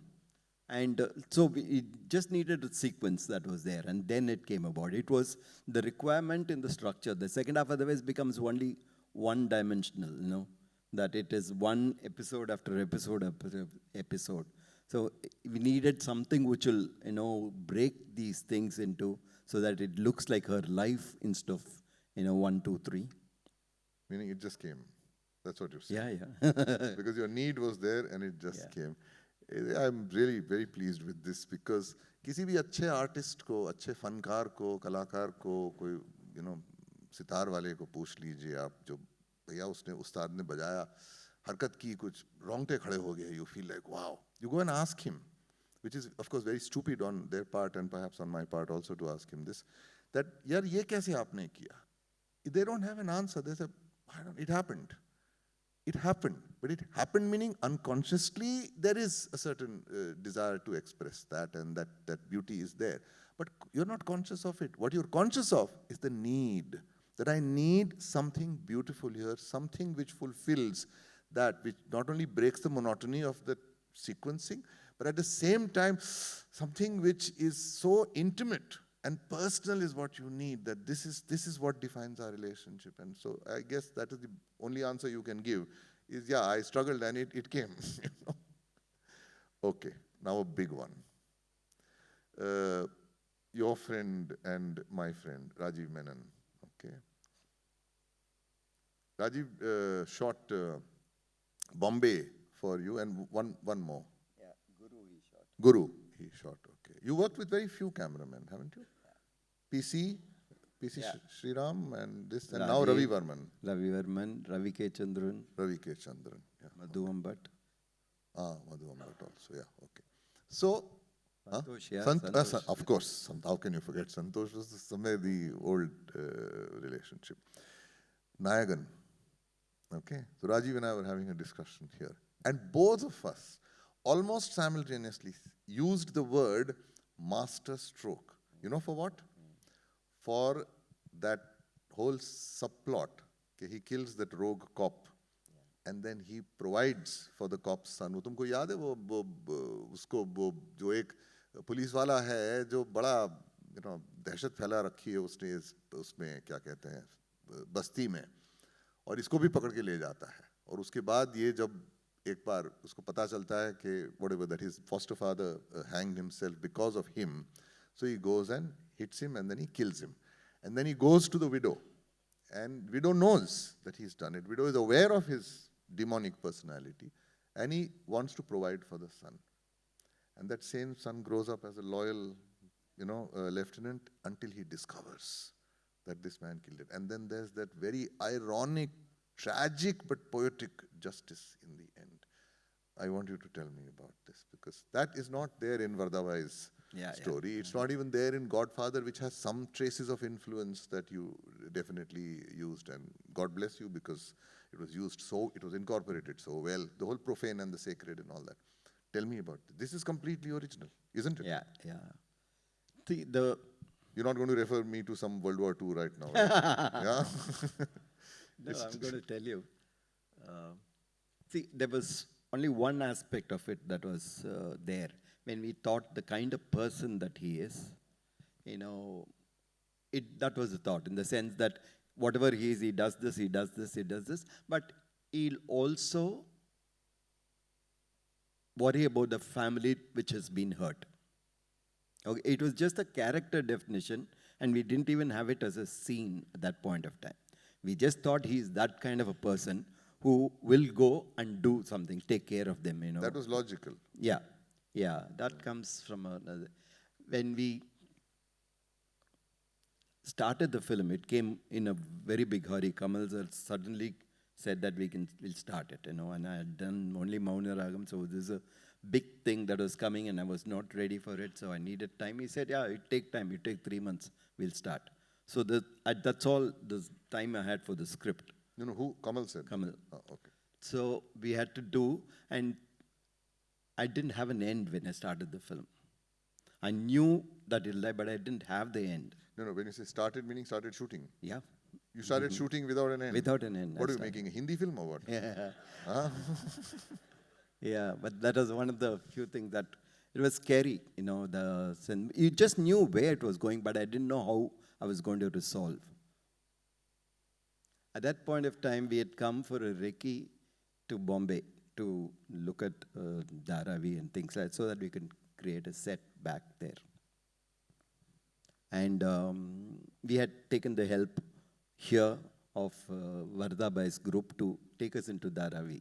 But seriously? I'm not joking, I'm just telling you. And No, I mean, he was not there, but his son's a very nice friend, his son who used to have a restaurant here and things like that. And his people took, But there was no longer the mafia connection, or there was? not really. Oh, okay. So we went around with them and things like that. But this information went back to Vardhabai. Okay, he was away. He was in Chennai at that point of time. So when I went back to Chennai, he sent a word for me, asking me to come there. No, so I said, okay, I'll go meet him. And I went and met him, and he made me sit, in his house. He had dosa made. So I was sitting in front of him, and he was saying, I know what you film people will do. You'll try to tell us that, Salim, Javed Saab and Salim came long back, and they wanted to make a villain. And I know what you'll do, but it is your right. All that he's telling me. Okay. And I'm trying to convince him it's not that. We're just trying to understand the thing. And he takes this dosa, puts it into chutney, and keeps giving me in his hand. I have to eat it. Okay, and then he told me that, you know what, you might think why I'm here, why I'm hiding, why I'm under this one. You might think I'm scared. It's not that, that I'm here only because, and he knew every legal aspect of it. He says that it's so many cases, and he's filed cases against the cop in Pune. Pawar. Yeah, Pawar. And he could quote whichever section that he will be, dragged in, and what are the ones he has countered. Everything. I mean, he was really, I knew what kind of person that he was. I mean, his knowledge, his thoroughness, and things, it's still a thing. And then he told me this. He said that why I'm here is because I'm not scared of them. I can stand all those cases that I stand, I can win. But their intention is not to legally put me in. They'll bring me there, and they'll not let me get into the court. And that was the climax we had. Okay, from there, we knew that's how he will die. And from there, we built it backwards. No, but okay, good that they're going to bump him up. It wasn't an encounter. It wasn't. So Which would be the logical thing, but this was a magical leap that you took. Yeah, so then you decide who will going to kill him. Okay, and you have a thread that is here in the beginning. So that gets tied up. So that became otherwise it becomes this episode, that episode, it is, sections of his life. Whereas from what he started, the first point of his crime, first criminal activity that he did, becomes the last one. If that gets tied, then the whole thing becomes one flow instead of it being sections. Yeah, Mani, your management training makes you speak in this logical, simple way. It's not. There was a huge magical leap, because look at how much there is a mythic end to that. Yeah. That this is something that you did which was necessary. You liberated those people. You liberated the adult wife also, who did not blame you because she knew what he was about. So in fact, you blessed the earth by removing him. But at the same time, you made his child an orphan. And that has to be atoned for, no matter how much you provide, how much money you give, how much love you give. You have actually committed that one sin, perhaps the only sin that he committed, and he paid for that way. So that's why it was tragic, but it was emotionally and dramatically very satisfying. And also, he lost his wife. His wife got killed because of him, the son also. So all that somewhere came to this giant paying for it in the end, and rightly so. I thought that was quite a master stroke. Okay, I think there is a list of questions also which are waiting to be asked. You sent me those? Okay, I will. But I'm going to ask you one question, 2 questions. How do you deal with failure? How do you deal with when like say a Ravan, which you were not obviously terribly pleased with? I started with failure, so I'm but still, then you made a record for yourself, and then you rely on yourself to deliver a bilingual like Ravan. Okay, at least tell me, what do you believe, because they will be inspired by that. What do you believe went wrong? See, in the sense that when it works very well, when a film works very well and it is appreciated and it runs well, you take the credit. So when it doesn't, you take the blame and you realize that you've done something wrong. I question myself. I have no issues on what I wanted to say. I still think it's a story worth saying. I still think it is, except that I've not said it correctly is what I feel. So I try to look at what is it that I've not communicated correctly. And that's what I try to learn. Mani, you want to just specifically give me one primary lapse or error which you made, which you would have done differently? What is it that you believe in terms of the script, in terms of the narrative effort that went wrong? Yeah, I think there are more than one examples that I can give you in a sense that you feel, but that you realize in retrospect. After the film is released, everything is clear in your mind. No, in retrospect only I want. See, for example, a film like Yuva. If you take, and the end of Yuva to me was this young group of young students who are taking a step into active politics. And there is a phase of this active politics which is corrupt, which is, got all the viruses inside. And action of, them just brushing that man aside, just moving him away and walking and taking a seat. In Parliament. Yeah. To me, that was kind of represents whatever I wanted to say. But when you saw it with the people, when I remember seeing it in the lab in Prasad studio with Ramesh Prasad. He's sitting there with me in the last few reels. And when it finished, he said, "That's all, over. It is over." So it is like a vacuum that it didn't just, the catharsis wasn't there. It didn't take that high. So it's structurally, too too low-key. When you built something so much that you can't do this, very soft thing. So you learn from that. When I did it, I thought that was a brilliant idea. When I saw it, I thought it was a bad idea. No, it's true. I would agree with you and Mr. Prasad that it felt a bit pat at that time. Okay, now Siddhant tells me that there are questions that he sent me. Let me see if they're worth asking you. Okay.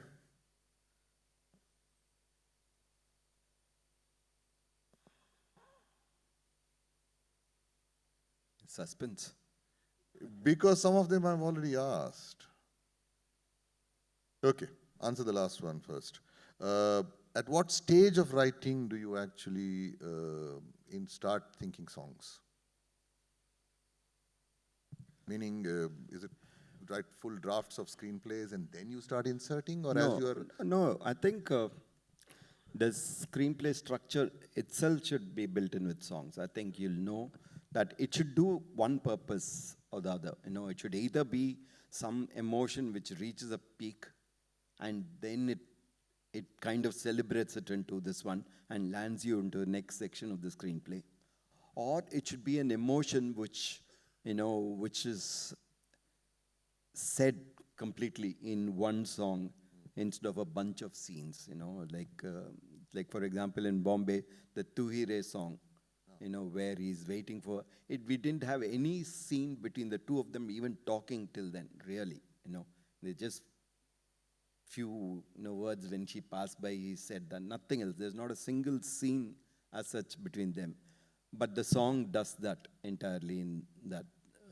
So it should be a part of the narrative.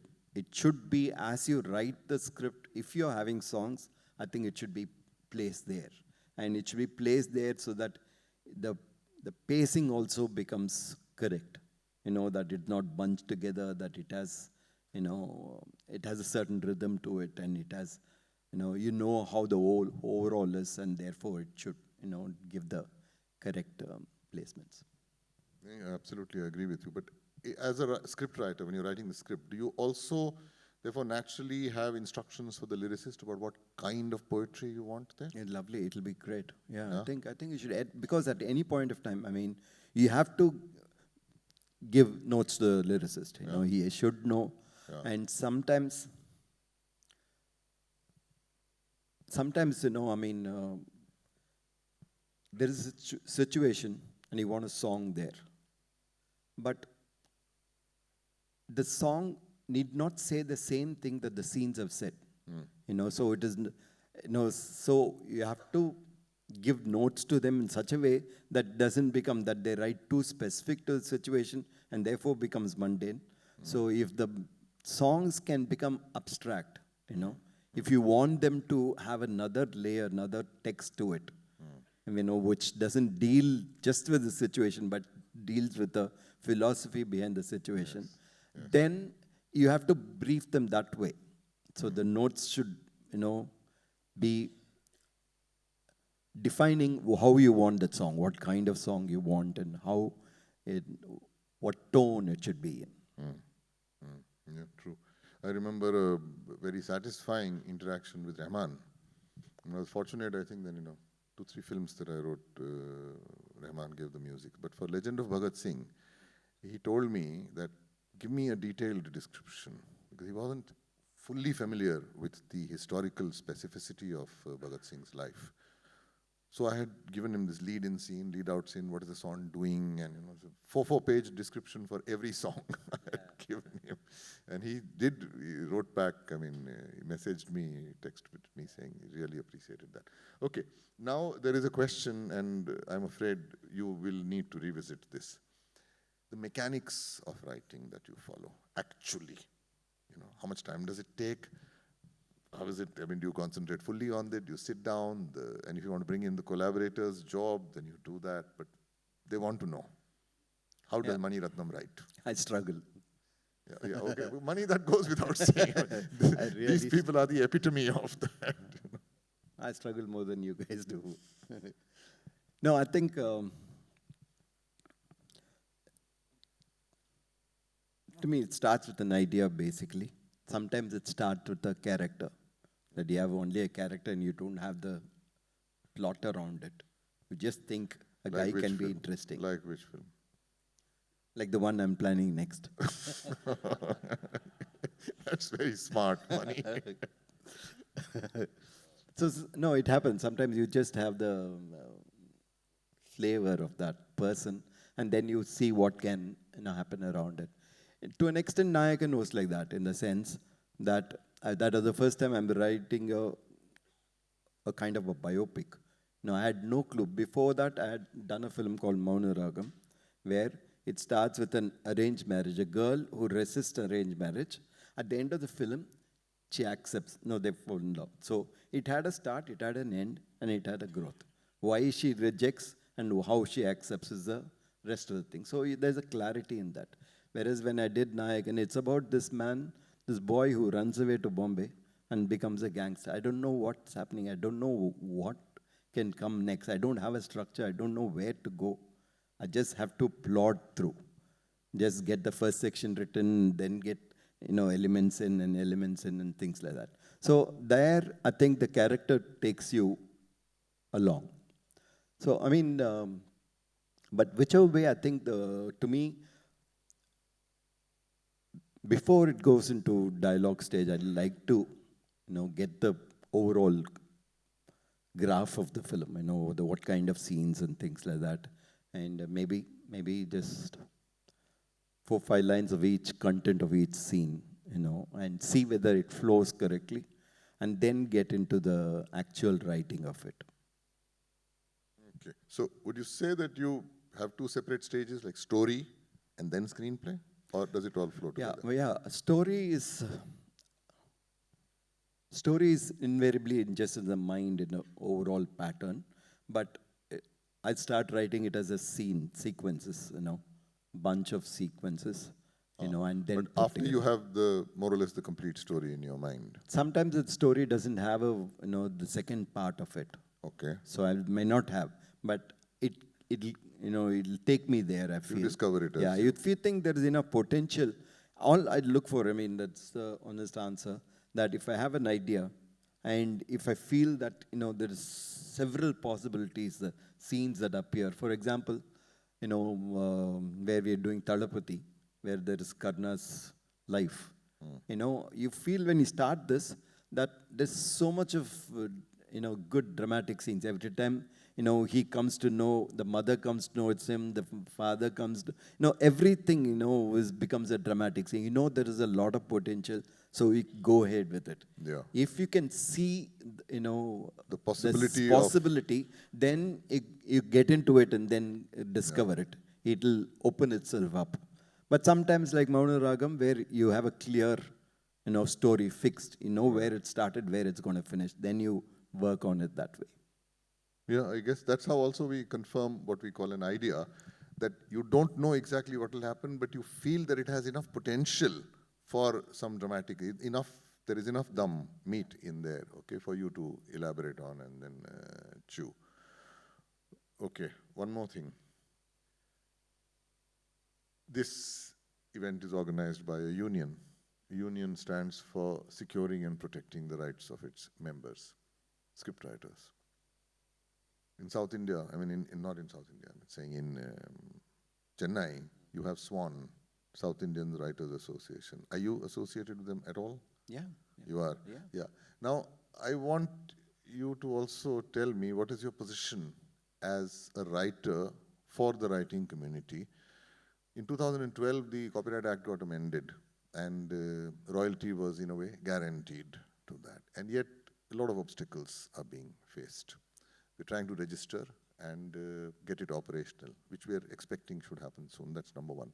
Number two, we find contracts very unfair, very one-sided, unilateral, and it's a constant struggle. So we have now, in a collective way, started, okay, pushing back, and a series of meetings we're holding with lawyers, etc., to do that. In Chennai also, I believe, I was speaking with Bhagiraj and somebody else also, I'm forgetting his name, who was saying that, yes, this is prevalent, and I know it is. What is the move there? How is it that you perhaps could also contribute to this fight, Mani, if I might ask? Yeah, I don't have a solution straight away. No, but I think there is a need, and I think if a trend is set, if a few successful, popular writers are able to put these down, then it'll be much easier for the rest of, for the industry to accept that that is a term. So we need the leaders to really, pave this way, put it down firmly in their contract right at the beginning and say these are the rights that will needs to rest back with the writers, and I think can only be broken, by people who are already there in front. I'll tell you what the issue there happened is, we did, of course, and we are also trying this, but even successful writers have a certain sense of professional vulnerability. They feel that if I say no, then there is somebody else who the person can take, and it's a project which I do want. Okay. So we felt that perhaps we should also simultaneously have a collective move, that the union will speak on behalf of that, and we took these writers into confidence. What we're doing there is, when we go for a meeting with an individual producer, say whether it's a Dharma or whether it is any of Yashraj or any of these, we want to take along writers who are in demand with that production house, so that they know that even the writers who they want are clearly saying, and we're not asking for anything unfair or unreasonable at all, okay, but it's still a push there. I'm saying, in one of these efforts, do you think that we could perhaps reach out to you and see whether you would like to also either have a meeting or to at least speak for this, for writers? Yeah, I think also if you set this, whatever you're saying now, which I think is what I meant by, if you were able to take a strategic step of putting this down, we can follow that very easily back there. I mean, if we know that it is possible and it is effective, I'm very sure that we can do it there also. I think it'll help the group. Yes. Yes, Really. yes. Okay, so I will be in touch on that. Yeah, yeah. yeah, that's nice. Please reinforce that, underline it. I think in Kerala, there are, I mean, there's a huge number of screenwriters Yeah. who are very good, very powerful. Maybe we can pull them in and start this thing. We going. are in touch I with think that, FEFCA. because more than Tamil, I think there the writers as such are pretty strong and pretty, prolific. Yeah. You know, we've been in touch with FEFCA, which is their organization, and Unni and Swami and Sajan and others, and are in constant touch with them, including Telugu, which is TCWA, Vijayendra and others, who's also coming here, in fact, tomorrow. So we're trying that in whichever way, but this time round, we feel in the next 12 months, it will be a make or break, because we really intend to push, okay, and not just do a back foot defensive position. No, this is our right. If we don't do our job, nobody in the film industry has a job. There is no film industry if the writers don't work. So therefore, it's important that that be pushed. Mani, I haven't even begun to look at the list of points that I had made, because if I started that, it would be perhaps a full day session. So maybe another time I will pick up on that. But it's been extraordinarily meaningful and very useful, I'm sure, for them also, very fruitful, very interesting for me too. And once again, truly, thank you very much for coming.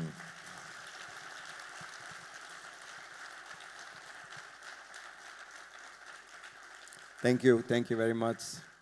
It was wonderful. I enjoyed myself. And Yes.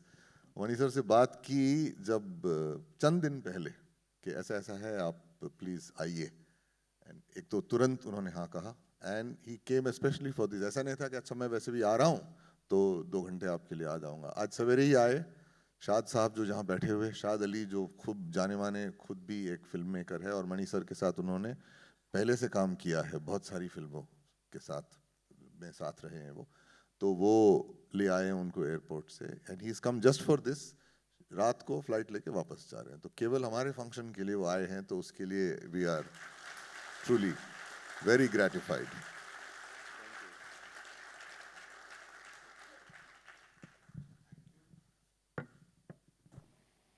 SWA के behalf से, ISC के behalf से, ISC की team के behalf पे Mani sir का बहुत बहुत बहुत धन्यवाद. Thank you sir. Thank you so much. Please.